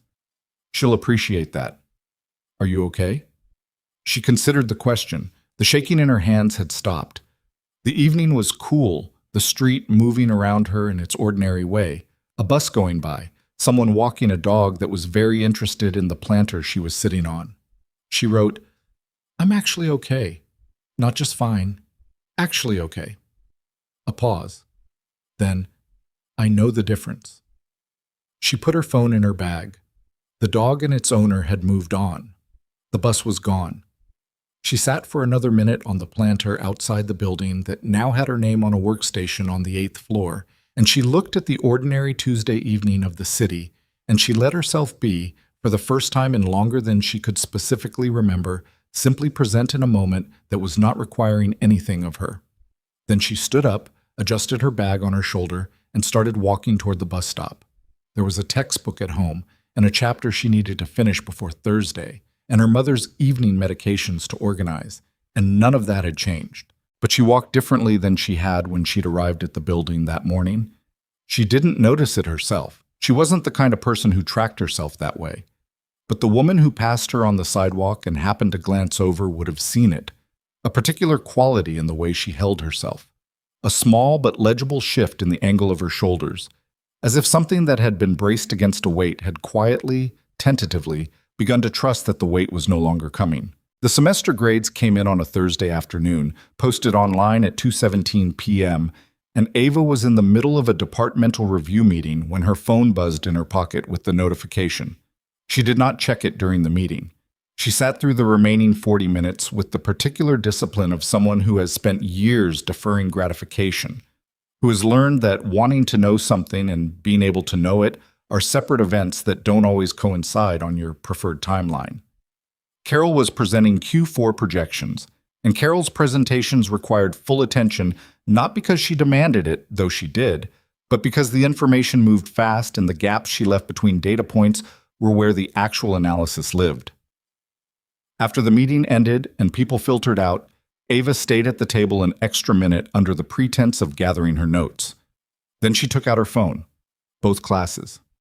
A in financial accounting, a minus in macroeconomic theory, which was the harder of the two, the one she'd spent 3 Saturday mornings at the library working through problem sets while Ethan brought her coffee she didn't ask for and sat across from her with his own work and didn't speak unless she spoke first, which was its own kind of consideration she hadn't known she needed. She sat with those letters for a moment, not performing the moment, actually sitting with it. The weight of what they meant, which was not just grades, but proof. The kind of proof that doesn't require anyone else to confirm it, because it exists on its own terms in a system that doesn't care who you know or what your shoes look like, or whether your dress fit right. She texted her mother first. Before Ethan, before anyone. Her mother wrote back in 40 seconds. A single line, no punctuation, the way she always texted because she'd never quite adapted to the form. "I always knew you could do this. I never stopped knowing." Ava pressed her lips together and put her phone face down on the conference table for a moment. Then she picked it up and texted Ethan. He took her to dinner, which she let him do because they'd reached the point in the preceding months where she'd stopped fighting the gesture and started understanding it for what it was. Not rescue, just the ordinary expression of wanting to celebrate something together. They went to the Thai place on Judah, which had become their place by accumulation rather than declaration, the way things become yours when you keep returning to them. "Both A's?" he asked when they sat down. "A and A minus." Which class was the minus? Macro. She looked at the laminated menu she already had memorized. "The final had 3 questions I wasn't sure about. I was right on 2 of them. And the third?" Partial credit. She set the menu down. "I'll take it." "You should take it." He was watching her with the particular attention he gave things he was genuinely glad about, which was different from his professional attention, less analytical, more open. "Ava, you've been doing this on top of everything else." "The everything else didn't stop," she said. I just added the classes. I know that's what you did. I'm saying it's not a small thing. She looked at him. She was still, after all these months, somewhat uncomfortable with being seen clearly in moments of achievement, with the full acknowledgement of something she'd worked for and gotten right. She'd spent so many years in contexts where there was no audience for her wins, where she logged them privately and moved on, that having someone across the table who was genuinely, uncomplicated, pleased on her behalf required a kind of reception she was still building the muscle for. "Thank you," she said, which came out more simply than she expected. "You don't have to thank me. I know. I wanted to." She paused. "For the Saturdays at the library. You didn't have to do that. I had work to do. The library has tables. You drove across the city to bring me coffee from a specific place on 3 separate Saturdays." He looked at her steadily. "The coffee at the library is terrible." "Ethan." "Ava." The corner of his mouth moved. "You're welcome." They ordered, and she got the green curry she always got, and he got the basil noodles he always got, and the food came out in the usual order that was technically wrong by any logical sequence, but had become, over time, simply the way it happened here, and neither of them mentioned it. The second semester was harder and better simultaneously. Harder because Carol had expanded her responsibilities in January, not dramatically, and not in the way of someone being rewarded for performance, but in the way of a department head who has identified where a person's capacity is and intends to use it fully, which is a different thing entirely. Ava was assigned to a quarterly audit reconciliation process that had been running slightly inefficiently for 2 years, under a system that worked but required more manual cross-referencing than it should have. Carol showed her the process once, in her methodical way, and then waited. 2 weeks later, Ava sent Carol a memo. 6 paragraphs, no preamble, laying out the redundancy she'd identified and a proposed modification to the workflow that would reduce the manual cross-referencing by roughly 60%. She had modeled it against 3/4 of existing data before submitting it because she was not going to bring Carol a theory. She was going to bring Carol a demonstration. Carol read it, asked 2 clarifying questions, and told her to implement it. That was the whole conversation, but Ava noticed in the following weeks that when new people joined the department for orientation, Carol mentioned the workflow modification and who had developed it, in the flat, factual way she mentioned all departmental information. It was not a compliment. It was a citation. In Carol's taxonomy, those were equivalent. The classes were harder, too. She'd moved into the core accounting curriculum now, which assumed a baseline of knowledge she had in some areas and had to build quickly in others. There were 2 weeks in February where she was genuinely uncertain she was keeping pace, where the reading felt like it was reproducing faster than she could absorb it, and the problem sets had a quality of deliberate cruelty. She stayed later in the library. She went back to the 6 hours of sleep average she'd promised Ethan she was done with, and she knew she'd promised, and she also knew that some promises are made with the best intentions and then met with the actual terms of the situation. He didn't say anything about it. He brought food to her apartment twice without being asked, on evenings when he could see she hadn't eaten properly. He was not subtle about it, but he was also not pointed. He just appeared with containers from places she liked, sat with her while she ate, asked what she was working on, and left when it was clear she needed to work and not talk. It was, she thought, the most practical expression of caring she'd encountered. He didn't try to fix the pressure. He just made sure she had calories while she was under it. "You knew what you were doing," she said one of those evenings. He looked up from his own laptop where he'd been answering something. "With what?" "All of this." She gestured vaguely at the food. At him. At the general situation. "You don't do things without thinking about what you're doing." "I brought you noodles." "You bring me noodles from the place I mentioned liking 6 weeks ago in a completely unrelated conversation. You remember everything." She looked at him. "That's a deliberate thing. You're deliberate." He was quiet for a moment. "Rachel used to say that like it was a criticism," he said evenly, not with pain, just accurately. "That I was too calculated. That I thought too much and felt too late." Ava looked at him. It was the first time he'd compared her, however obliquely, to Rachel. And the first time it didn't land the way Serena's weaponized version had. It landed like information, like something he was trusting her with. I don't mean it as a criticism, she said. I know. He looked at his screen, then back at her. She wasn't wrong, exactly. I do think first. With Rachel, it sometimes meant I arrived at the feeling after the moment had passed. He paused. I'm trying to do better at the arriving part. She looked at him for a moment longer. Then she picked up her fork and went back to her notes, because the moment felt complete, and she'd learned that he was a person who didn't need her to fill every complete moment with more words. Some people needed that. He didn't. The noodles are good, she said. I know, he said. Lily turned 7 in March. The party was at Ethan's house. A small one, 7 children from Lily's class, a chaos of cake and paper, and small people with strong opinions about the precise order of party activities.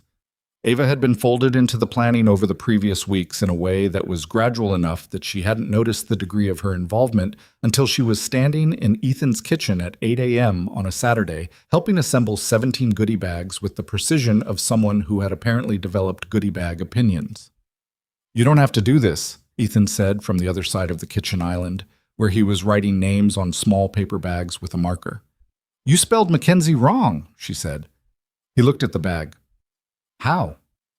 You put an S where the Z should be. He crossed it out and rewrote it. You didn't have to come this early.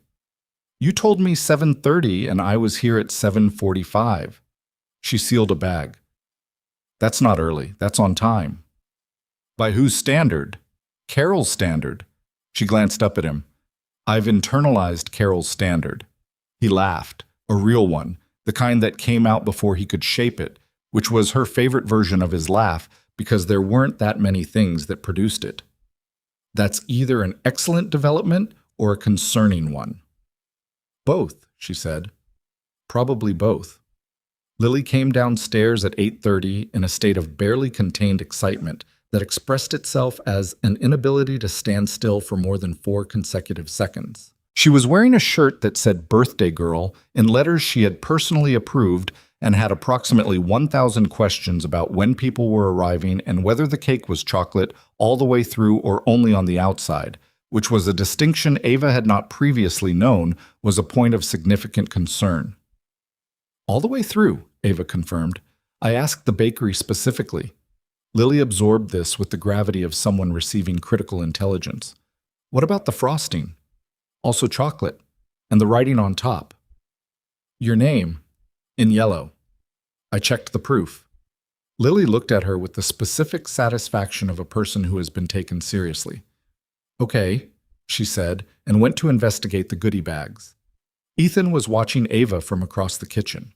She felt it before she looked up, and when she looked up, his expression was the open one, the unmanaged one that she saw more frequently now and still found slightly destabilizing in the best possible way. What? She said. Nothing, he said. Just, thank you for checking the cake proof. For all of it. He said it simply.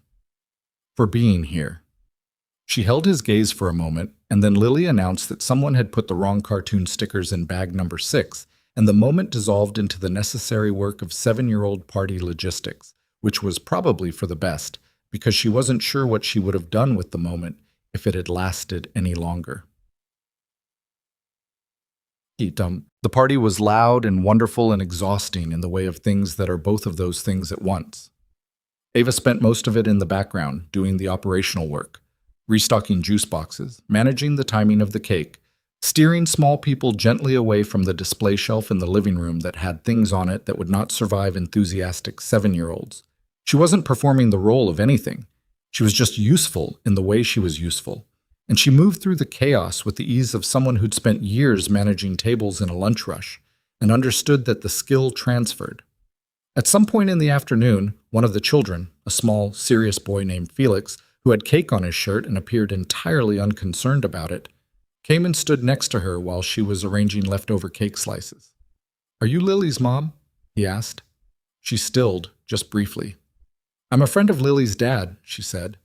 Felix considered this. Lily said you help her with her reading. Sometimes, yes. She said you make the words make sense. He looked at her with the direct assessment of children. How? You read it out loud, Ava said. When you read it in your head, the words just look like words. When you read it out loud, they become something happening. She paused. Does that make sense? Felix thought about it seriously. Yeah, he said, and walked away. Ava stood with the cake plates and felt the particular quiet fullness of a moment she hadn't expected. Lily found her an hour later when the party was winding down and parents were beginning to collect their children with the mild, frazzled energy of people who'd been doing their own version of managing all day. She came and leaned against Ava's leg the way she'd started doing over the past months. Not dramatically, just as a point of contact, the way people who trust someone use that person's physical presence as an anchor without making a thing of it. Was it a good birthday? Ava asked. The best one, Lily said with the absolute certainty of 7. Better than last year? Last year there was no Ava, Lily said, as if this were self-evident, and then she went to say goodbye to Felix, leaving Ava standing in the living room with that sentence hanging in the air where Lily had left it, simple and undecorated, with the truth weight of things children say before they learn to soften everything. Spring arrived the way it always did in the city, imprecisely, with cold mornings and warm afternoons and the occasional week of rain that felt like a relapse. Ava's second semester ended in May. She sat her finals in the same library carrel she'd used all year, came out into the afternoon blinking like someone readjusting to ordinary light, and walked to the bus stop feeling the specific, clean emptiness of a mind that has just finished a long, sustained effort. Her grades came in 10 days later, a minus in both classes. She was 7 courses from her degree. 7 courses. She stood in her apartment with her phone in her hand and looked at that number, counted it against the semesters it represented, held the arithmetic of it in her mind. 2 more years, maybe fewer if she took a summer course.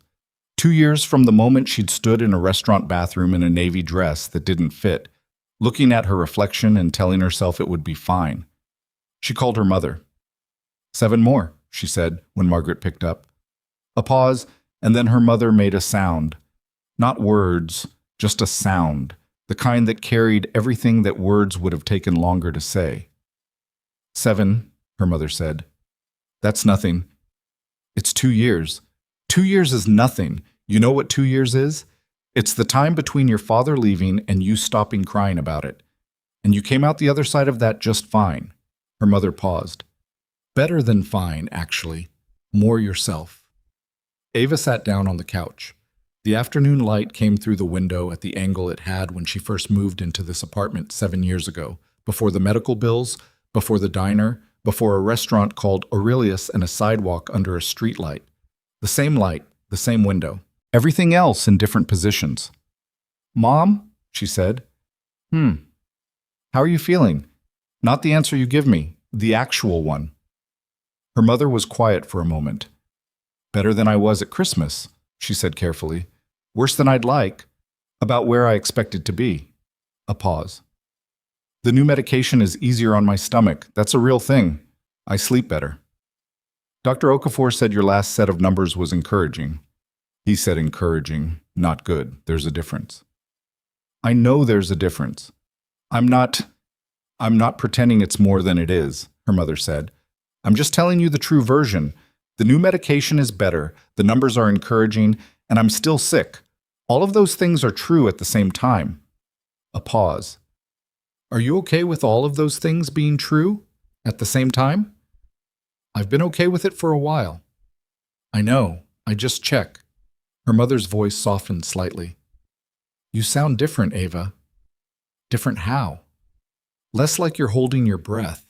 A brief pause. Is it Ethan? It's everything, Ava said. It's the job and the classes, and yes, some of it is Ethan. He's good to you. He is. And Lily? Lily is... She thought about Felix's question at the birthday party.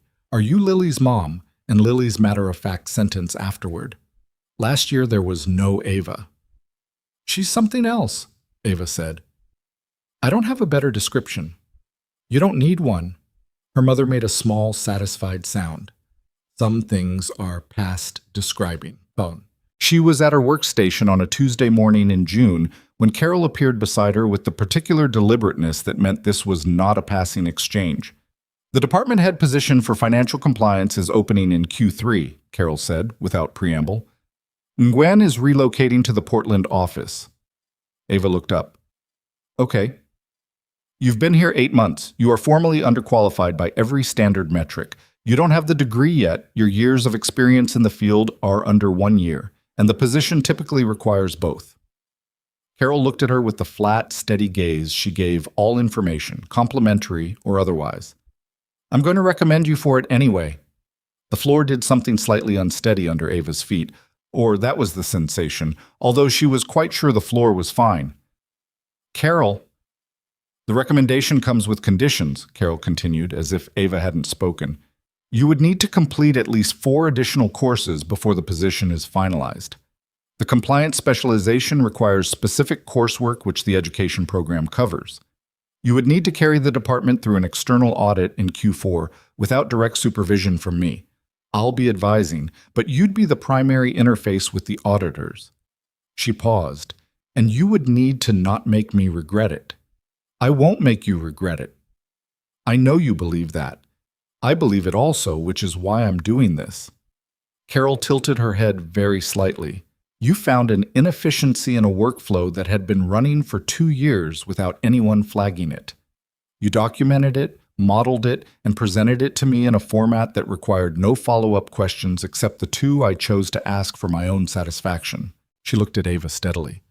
"That is not entry-level thinking. It has never been entry-level thinking. I've been aware of that since your interview." Ava held her gaze. "Why are you telling me all of this?"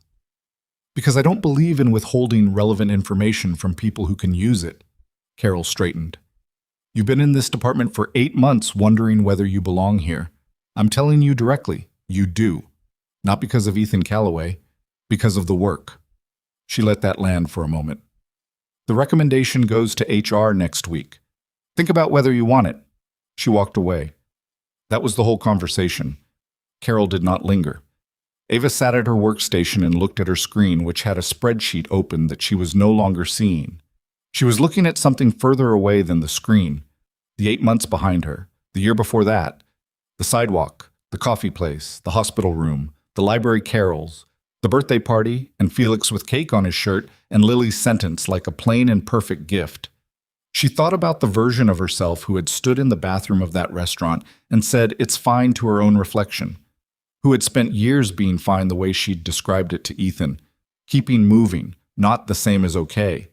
She thought about what fine had cost her, totaled up, and what she had to show for it, and whether the showing for it was enough. It was enough to get here. That was what fine had done. It had carried her to the threshold. But you didn't live on the threshold. Eventually, you had to go through. She picked up her phone. Not Ethan. She called her mother. "Something happened," she said when Margaret answered. "Good or bad?" "Good. Very good." She paused. "Terrifying." "Tell me," her mother said. She told her. She told her about Carol's visit and the compliance position and the conditions and the audit and the courses. And her mother listened without interrupting, which was not her usual mode, but which she did when she understood that the person talking needed the full space of the telling. When Ava finished, there was a brief silence. "You're going to say yes," her mother said. "Not a question." "I'm going to say yes." "I know." Her mother's voice had the particular quality it got when she was smiling. A texture difference, slight and unmistakable. "I knew before you called. You called me to say it out loud, not to decide." "Maybe." "Not maybe." A pause. "Ava, do you remember what you were like when you withdrew from school? Do you remember how you came home and you sat at the kitchen table for 3 hours and you didn't eat and you didn't cry and you just sat there?" "I remember." "I watched you fold yourself up that day into something smaller, and I thought—" Her mother stopped, and when she continued, her voice was careful with something she'd been holding for a long time. "I thought I had done that to you, that my being sick had taken something from you that you couldn't get back." "Mom, let me finish." A breath. "I am telling you this now because I need you to understand that what you're describing, this job, this position, the courses, all of it, This is the unfolding, you understand? You are unfolding back to the size you were always supposed to be. And I need you to let it happen. Her voice steadied. Don't fold yourself up again because it's frightening. Don't make yourself smaller because the size feels unfamiliar. You are not too much for your own life.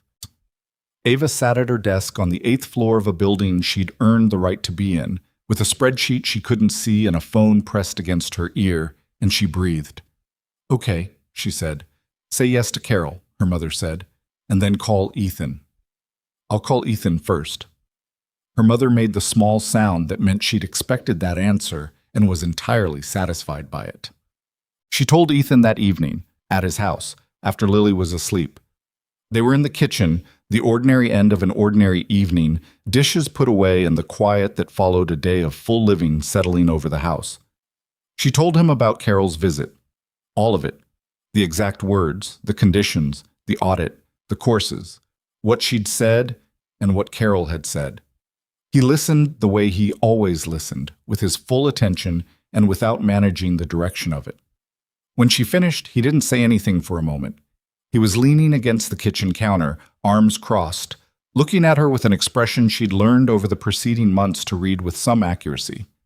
This one had several layers, something that looked like pride, something that looked like relief, and underneath both of those, something older and quieter that she didn't try to name.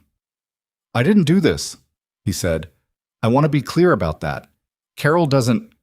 I know you didn't do this, she said. I know Carol. I know how Carol operates.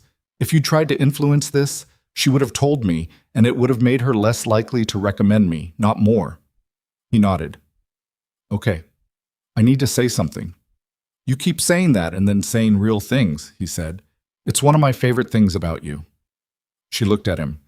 When you offered me the job at the beginning, I made it about me keeping my independence, about not being a project, and I still believe that, but I've been thinking about what I was actually protecting. He waited. I was protecting the version of me that already knew how to be self-sufficient, she said, because she'd been built over a long time and I trusted her. And I was afraid that if I leaned on something outside of her, on you, on this, and it fell through, I wouldn't know how to rebuild. She paused. I don't think that way anymore. Not completely. She stopped. The self-sufficiency is still there, but it's not the whole structure anymore.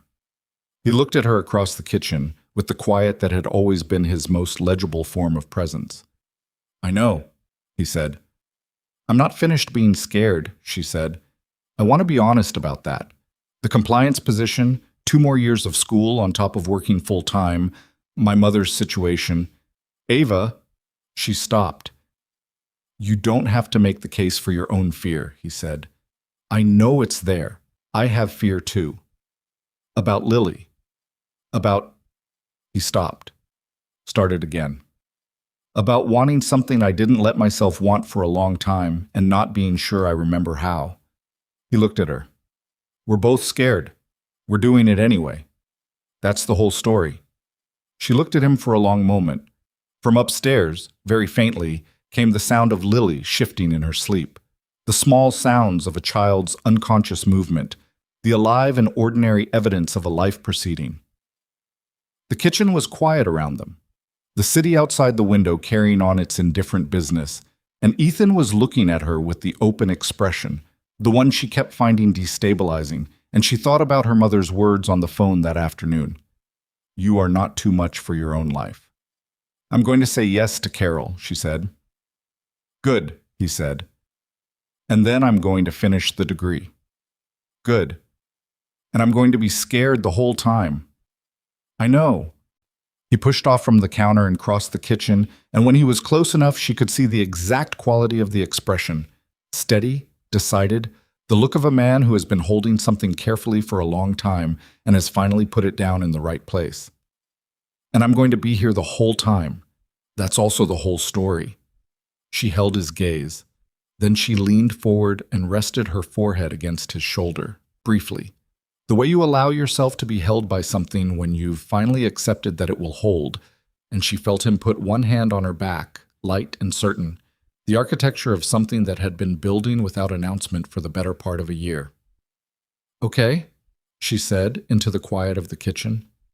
Okay, he said. Upstairs, Lily slept.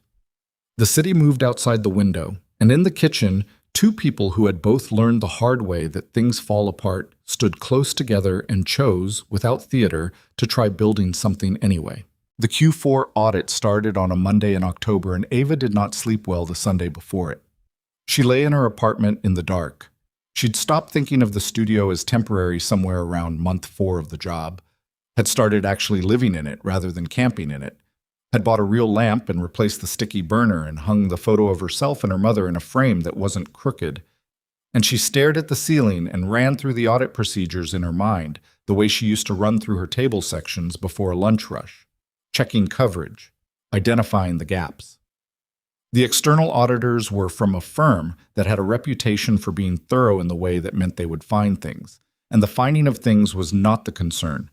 The concern was being the primary interface, being the person who stood in front of them and answered questions and did not hesitate or equivocate or give the impression that she was uncertain about anything she was not actually uncertain about. She was 23 months into the job.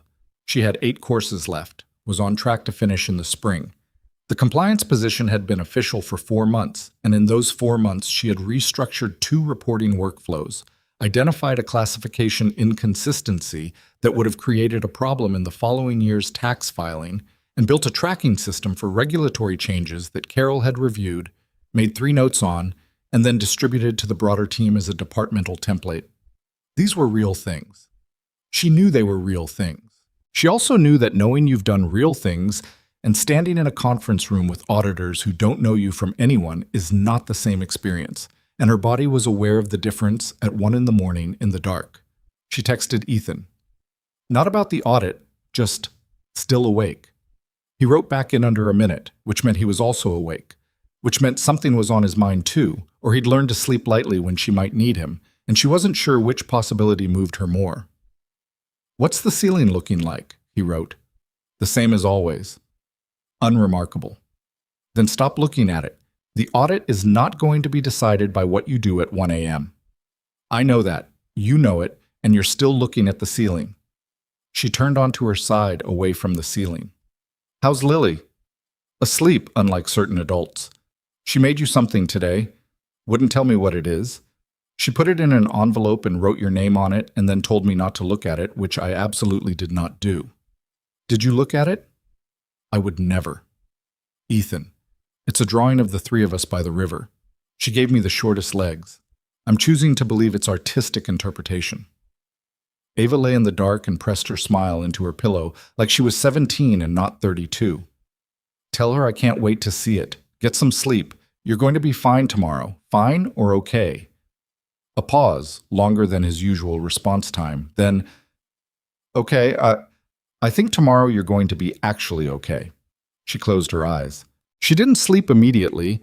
Her mind was not the kind that quieted on command, but the specific tightness in her chest loosened by a degree, and she drifted eventually, and when the alarm went off at 6:15, she was not rested exactly, but she was ready, which was what she'd learned to settle for and had stopped apologizing for. The auditors were 2 women and a man, all of them experienced in the specific, bored way of people who have done the same thorough job many times and have stopped being surprised by what they find. They were professional and they were precise, and they asked questions the way Carol asked questions, without interest in the answer you wanted to give, only in the accurate one. Ava answered them accurately. There were moments during the first 2 days where she felt the specific sensation of being tested against her own preparation, a question that required her to pull from a piece of documentation she'd reviewed 4 weeks ago, a discrepancy in one of the secondary files that she'd noticed and flagged in August, and which appeared now as an example of exactly the kind of preemptive identification that auditors preferred to see. She found those moments and presented the documentation without drama and answered the follow-up questions without hesitation because she had done the work, and the work was either there or it wasn't, and it was. On the 3rd day, the lead auditor, the older of the 2 women, whose name was Patricia, and who had the contained manner of someone who had permanently stopped making small talk sometime in her early 40s, stopped Ava at the end of the session. The compliance tracking system, Patricia said. You built that in the last 4 months? Yes. It's more sophisticated than most apartments twice your size run. The regulatory environment we operate in has a lot of moving parts, Ava said. A manual tracking process was creating lag. This reduces the lag. Patricia looked at her for a moment with the evaluative gaze she'd had since day one. Where did you work before this? I was a waitress. A pause. Not a long one, but present. Patricia said, which was not a comment exactly, just a sound that acknowledged information received. Then she picked up her files and left. Ava stood in the conference room for a moment after Patricia left, in the quiet that followed, and let herself feel the specific, unglamorous relief of someone who has been in the fire and is now standing on the other side of it with their eyebrows still intact. She texted Carol, "Day 3 done. I think it went well." Carol wrote back 6 minutes later, "It went well. Patricia emailed me this afternoon. She used the word comprehensive, which in her vocabulary is the equivalent of excellent. Then, after a brief pause, well done." Ava stared at those two words for a long time. From Carol Huang, they were not filler.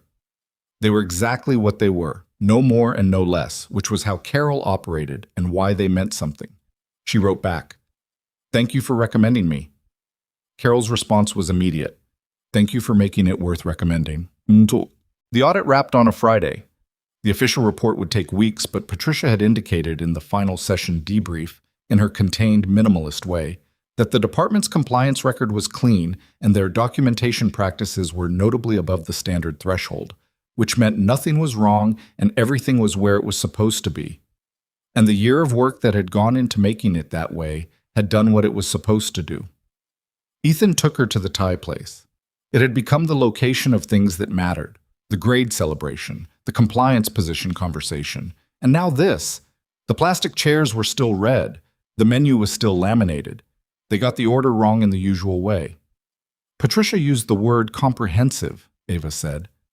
"I've met Patricia," Ethan said, "at an industry thing 3 years ago. She told me our previous compliance documentation was adequate." Adequate.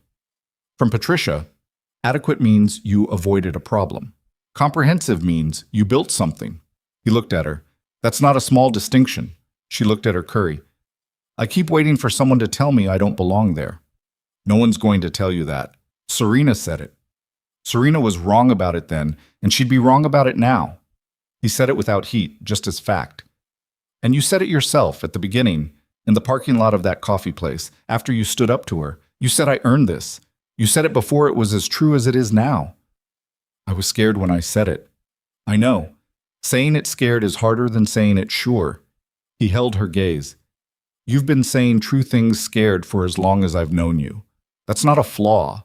That's the actual courage thing. The other kind is just confidence." She looked at him across the plastic table and thought about the woman who had stood in a restaurant bathroom and told her own reflection that everything was fine. Thought about all the things that had happened between that bathroom and this red plastic chair. The hospital room, the coffee shop, the science museum, the library Saturdays, Carol's 2 words, Lily's drawing of the 3 of them by the river with Ethan's short legs. Thought about her mother's voice on the phone. "You are not too much for your own life." "I know something," she said. "Tell me." "I'm happy." She said it plainly, the way she said things she was certain of. "Not finished. There's still the degree and my mother's situation and 100 things that aren't resolved. But underneath all of those things, there's something that's—" She paused, looking for the word. "Solid. There's a solid thing there that wasn't there before." He looked at her, the open expression, the one she'd stopped finding destabilizing and started finding like home. "Yeah," he said. "Me too." She heard about Serena in November through the particular grapevine of professional circles that Ava had only just begun to exist within. The news was not dramatic, nothing catastrophic, just the quiet collapse of something that had been overextended. The events company Serena had been running with a partner had dissolved after a contractual dispute that had apparently been building for 2 years. The dissolution was public enough to be noted in a local business column, and the column's tone was the careful, neutral tone of journalism that has facts but also has context. It isn't saying directly. Ava read the piece once. She didn't read it again. She thought about the coffee shop where she and Serena had met, the cream blazer and the practiced composure and the splinter of something raw. When Serena said, "The first woman who made him actually light up was you." She thought about what it cost to build an entire life around the performance of having the life you wanted, and she thought about how exhausting that must be. The maintenance of it, the constant vigilance required. She didn't feel satisfied by Serena's reversal. She'd expected she might, had braced herself against it, had told herself that if she felt satisfied it would be small of her and she should examine it. But when she actually read the piece and sat with the information, what she felt was closer to something she didn't have a clean word for. A mix of tired recognition and something that might have been, in its plainest form, sadness. Not for herself, not retroactively. For Serena, who had spent years positioning herself above people she could have simply stood beside. She mentioned it to Ethan once, briefly, and he said, "I know," which meant he'd seen it too, and then he said nothing else about it, which was the right amount. Some things resolve themselves without requiring you to watch. The watching is optional. Ava had learned to opt out of the ones that cost energy she didn't have. She finished her degree in April. The ceremony was on a Saturday in the university's large auditorium, which was at maximum occupancy and therefore significantly warmer than comfortable, and the acoustics were the acoustics of a space not primarily designed for spoken word, which meant that approximately 40% of what the speakers said was absorbed by the audience before it reached the back rows where Ava's section was seated. None of this mattered in the slightest. She sat in her row in the rented cap and gown. It ran slightly long on her because she'd guessed her height wrong on the rental form and hadn't noticed until she put it on that morning. And she watched the names get called from the beginning of the alphabet and thought, with the idle patience of someone who has done a great deal of waiting and no longer resents it, about all the iterations of the morning she had imagined over the years. The version where she'd finished at 23, on schedule, in a linear life. The version she'd given up, the version she'd stopped letting herself imagine because imagining things that weren't available was expensive.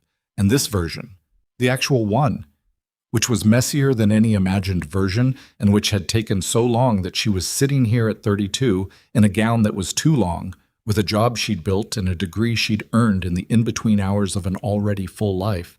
And in the audience somewhere behind her were her mother and Ethan and Lily, and the accumulated weight of all of it. All the fine years, all the hard years, all the years of being the one who held things, sat in her chest not as grief or as triumph exactly, but as something large and real and finally hers. Ava Mitchell. She stood, walked across the stage. The gown was too long and she was careful about the hem, which was the last practical problem she solved before her name was in the auditorium's imperfect acoustics. And she was shaking the dean's hand and accepting the things she'd been working toward since she stood in a parking lot outside an administrative building at 23 and filed her withdrawal papers with the efficiency of someone managing her own devastation through process. She found them in the lobby after. Her mother first, in the wheelchair she used now on longer outings. The illness had taken things gradually, the way it did, and Margaret Mitchell had adapted to each taking with the same stubbornness she applied to everything, which meant she'd argued about the wheelchair until her legs made the argument moot, and then she'd used it without self-pity and told Ava once that it was actually faster than walking, and she didn't know why she'd resisted. She was wearing the blue dress she saved for significant occasions, and her eyes were doing the thing they did when she was feeling something too large for her face to contain. Ava crouched in front of the wheelchair and took her mother's hands, and they looked at each other for a moment without saying anything, because there wasn't anything to say that would improve on what was already in the space between them. "You did it," her mother said finally. "We did it," Ava said. Her mother shook her head firmly. "You did it. I just stayed alive long enough to see it." She said it without self-pity, just as the kind of fact that required stating. "Don't you take that from me. I stayed alive to see this." Ava squeezed her hands. "I know," she said. "I know you did." Then Lily appeared from behind Ethan's legs. She'd been there, Ava realized, watching, with the particular stillness she had when she was processing something she considered important, and walked over to Ava with the deliberate gravity of a child who has prepared for this moment. She was holding a card. She'd made it herself, construction paper, with drawings on the cover that Ava recognized as the three of them by the river, same as the earlier drawing, but more detailed now. The water was blue with small lines for waves, and there were trees on the bank, and all three figures had properly proportioned legs, which suggested Lily had taken feedback on this point. "I made you a card," Lily said. "I can see that." Ava took it, opened it. Inside, in the careful, large letters of a 7-year-old who had been practicing her writing, "Congratulations, Ava, you are the smartest person I know. Love, Lily."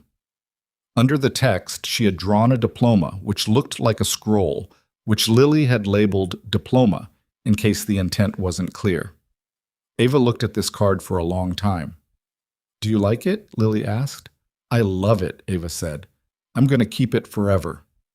Lily evaluated this statement, found it satisfactory, and then moved immediately into a detailed account of the vending machine she had encountered in the lobby and its extensive selection, which she felt Ava should be informed about since she'd been sitting in the auditorium and might have missed this development. Ava listened to the vending machine report and held the construction paper card and looked up at Ethan over Lily's head, and he was looking at her with the expression she'd stopped trying to categorize and started simply receiving.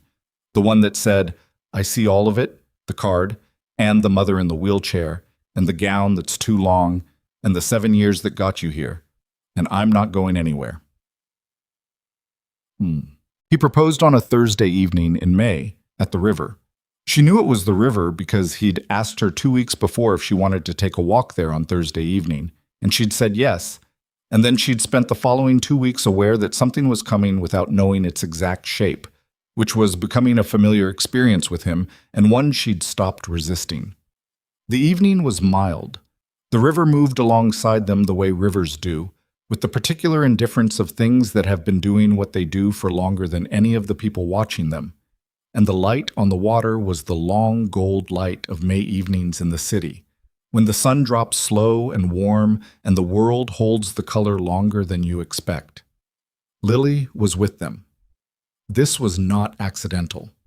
Ava understood, watching him crouch down on one knee on the path beside the river, that he had chosen this deliberately, that Lily being here was not incidental to the proposal, but central to it, because the thing he was asking was not only about the two of them, and he wanted everyone present to know that from the beginning.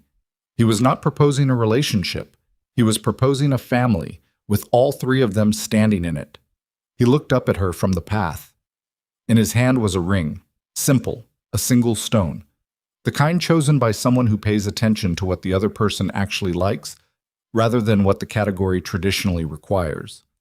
She had mentioned once, in a conversation she hadn't thought he was particularly noting, that she found elaborate jewelry slightly exhausting to wear and preferred things that didn't require her to be careful. She had mentioned it once. He had filed it. "I've been thinking about how to say this for about 3 months," he said from the path, in the direct way he said everything. "And I've decided that the right way is probably the straightforward way, because you appreciate that, and I'm better at it than I am at the elaborate version anyway." He looked at her. "You walked into a situation that was designed to diminish you, and instead of being diminished, you were exactly who you are, and I've been grateful for that ever since." He paused. "I'm not asking you because you fill a space. I'm asking you because you are the specific person I want to figure out the rest of this with. All of it. The good parts, and the hard parts, and the parts we can't predict." He glanced briefly at Lily, who was standing very still in a way that suggested enormous effort. "We both are." Lily held this for approximately 2 more seconds and then abandoned stillness entirely. "We practiced," she told Ava, with the urgency of important disclosure. "I helped him practice. He said it wrong 4 times. "Lily, you did. You kept saying the rest of everything, and I told you that wasn't right." Ethan looked at his daughter with the helpless expression of a man whose 7-year-old has just fact-checked his marriage proposal in real time. "Thank you," he said with great patience. Lily looked at Ava with the frank, assessing gaze she'd had since the science museum, since the octopus patch on the yellow raincoat, since "Can you hold my other hand?" "I already think of you as part of us," she said simply. "I just want it to be actually true." Ava looked at this child, this particular, unrepeatable child who had handed her a construction paper diploma and corrected her father's proposal and dragged a stuffed rabbit everywhere and spoken plainly about her family to her kindergarten teacher without deciding first whether the truth was sad, and felt something so complete it almost hurt. She looked at Ethan. He was still kneeling on the path with the ring, looking up at her with the same expression he'd had at the Thai restaurant on the first real date, and in the hospital room, and in the kitchen that night, and across every table and every ordinary moment of the preceding year. The expression that said, "I'm not performing, I'm just here." "I want to say something," she said. "I know," he said. "Go ahead." "I came into your company on probation," she said. "I came into your life on probation. I've been on probation in my own life for so long that I'd stopped noticing." She looked at him, and then at Lily, and then back at him. "I'm not on probation anymore. I know that now. I know it in the way that means I don't have to keep proving it." She took a breath. "Yes. My answer is yes." He stood. She took the ring. He put it on her finger and it fit, because he had measured it against a ring she'd left at his house 3 weeks ago, and she hadn't noticed it was missing until it reappeared on her hand, and she understood why, which made her laugh. A real one, involuntary, the kind she'd never been able to produce on purpose. "You measured it," she said. "I pay attention," he said. Lily had wrapped herself around both of them before either of them finished speaking, her arms around whatever part of them she could reach, pressing her face against Ava's side with the uncomplicated fullness of a child who has gotten what she wanted and is not shy about expressing it. "Is it official now?" Lily asked, muffled. "It's official," Ethan said, "even though you said it wrong in the practice." The answer was still yes. The answer covers the imperfect delivery. Lily surfaced from between them, considering this philosophical point. "Okay," she said. "That's fair." Later, sitting on this bench by the river while Lily threw small rocks into the water with the methodical satisfaction of a person with a project. She was testing, she'd explained, whether big rocks made bigger splashes, which they did, but she needed more data. Ava sat beside Ethan and looked at the ring on her finger in the last of the evening light. It was simple. It was exactly right. She thought about Serena's events company, quietly dissolved. She thought about that night at Aurelius. The amber light, the architectural flowers, the careful cruelty of the words that had been designed to send her home early and instead had sent her out a door and into a conversation that changed everything. She thought about what it cost to build a life out of diminishing other people, the maintenance of it, the exhaustion. Serena had wanted Ethan and had tried to disqualify every woman who came near him, and the wanting had never become the having, because wanting that way, possessively, through elimination, almost never does. You can't manipulate your way into someone genuinely choosing you. You can only be chosen or not. Ava had not tried to be chosen. She'd been chosen anyway, or maybe more accurately, they'd chosen each other incrementally, without ceremony, over red plastic chairs and library Saturdays and hospital rooms and a vending machine and a graduation lobby, and all the unremarkable moments that turn out to be the ones that actually build something. Her mother had called it unfolding, the slow unfolding back to the size you were always supposed to be. She thought that was right. She thought the years of fine, the managing, the compression, the 7 years of carrying everything at maximum efficiency with minimum margin had not been wasted years. They had built something. They had built her capacity for the weight she carried now, which was heavier in terms of raw volume, but lighter in a way she couldn't fully articulate because the weight was shared now, and shared weight distributes differently, sits differently, doesn't press the same way on the same places. "What are you thinking?" Ethan asked. "That we're going to have to tell my mother in person," she said. "She'll be insulted if she hears it any other way." "I know, I called her last week." She turned to look at him. "You called my mother?" "I asked her permission." He said it with the straight face he used when he was saying something that was both sincere and slightly aware of itself. "She told me I didn't need her permission, but she appreciated being asked, and then she gave me a list of 4 things I should promise her about how I'd treat you." "What were the 4 things?" "That's between me and your mother." "Ethan." "She made me promise not to tell you. She said you'd overthink them." He looked at her steadily. "She's not wrong. Ava looked at him. She thought about her mother in the blue dress, in the wheelchair, saying, I stayed alive to see this. She thought about what it meant to be seen by someone for 30 years, to be the thing they organized their surviving around, and what that love required of a person and what it gave back. She's not wrong, Ava agreed. By the water, Lily had moved from testing splash sizes to constructing what appeared to be a small dam out of available stones, narrating the structural challenges to herself under her breath in a way that was entirely her father's engineering instinct expressed through 7-year-old ambition. She had her mother's ring on her finger, the gold band Margaret had put there years ago that Ava wore on her right hand. She'd started wearing it after a particularly hard month 2 years ago and hadn't taken it off since, a small private continuity. She would put a different ring on her left hand now, the one currently catching the last of the light. She was not the person who had stood in that bathroom and said it's fine, or she was that person still, but more the way you're still the person you were at 20 when you're 32, still containing that version, still capable of her efficiency and her compression and her practiced capacity for survival, but no longer only her.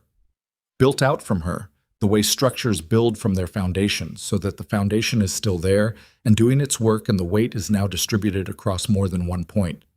She looked at Lily at the water's edge, focused and narrating, building her small dam with the seriousness of a person for whom all projects are significant. She looked at Ethan beside her, forearms on his knees, watching his daughter, present in the particular way he was present, not performing contentment, but actually in it, the tired, real, earned contentment of a man who had spent 5 years holding things together alone and has finally, tentatively, put some of it down. She looked at the river, which had no opinion about any of this, and moved the way it always moved, the way it would have moved before any of them existed and would move after, which was not a melancholy thought, but a grounding one. The reminder that you are small within something large, that the large thing holds you whether or not you acknowledge it, that you don't have to be the whole story to be a real part of it. She thought, this is what okay actually feels like. Not the absence of hard things. Her mother was still sick, and the bills were still numbers that required managing, and life was still the complicated, unresolved, ongoing project it had always been. But underneath all of that, the solid thing she'd named at the Thai restaurant after the audit. A foundation that was hers, built from the things that were real, not borrowed and not contingent, and not dependent on circumstances staying good. The solid thing had a name now, or several. It was called Carol Huang, and construction paper diplomas, and green curry and red plastic chairs, and a ring that fit because he paid attention. It was called Margaret Mitchell, in a blue dress saying, I stayed alive to see this. It was called a small person at the water's edge who had taken her hand at a museum entrance and never really let go. Lily, Ethan called. We should head back. Your grandmother expects us for dinner. Lily looked up from her dam with the expression of someone interrupted at a critical juncture. I'm not finished. The dam will be here next time. The river might move the stones. Then you'll rebuild it. He looked at her with the patience of a man who has had this negotiation many times. 5 minutes. Lily assessed this, weighed it against her engineering progress, and returned to her work with the efficiency of a person who now had a deadline. Ava watched her and thought about all the times she'd done the same, worked faster against an external constraint, compressed herself to fit a smaller window, made it work regardless. She had done that her whole life. She would probably always do it to some degree. It was in the architecture of her, the compression instinct, the efficiency. She was making peace with that being part of who she was, rather than evidence of everything she'd lacked. But she wasn't only that anymore. Lily finished her dam in 4 minutes and 50 seconds, surveyed it with satisfaction, and came back up the bank. She took Ava's hand without asking, the way she did now, with the ease of long habit. She took her father's hand with the other. They walked back along the river path in the fading light, the three of them, at the pace of a 7-year-old who wanted to examine everything, which was a slower pace than any of the adults would have chosen and exactly the right pace for the evening. And the river moved behind them, indifferent and continuous, holding its course the way rivers do. Through everything that changes on its banks, through every season and every loss and everything that is built and falls and is built again. It didn't know about any of them. It just moved. But they were there, solid and real and theirs. That was enough. That was, it turned out, everything.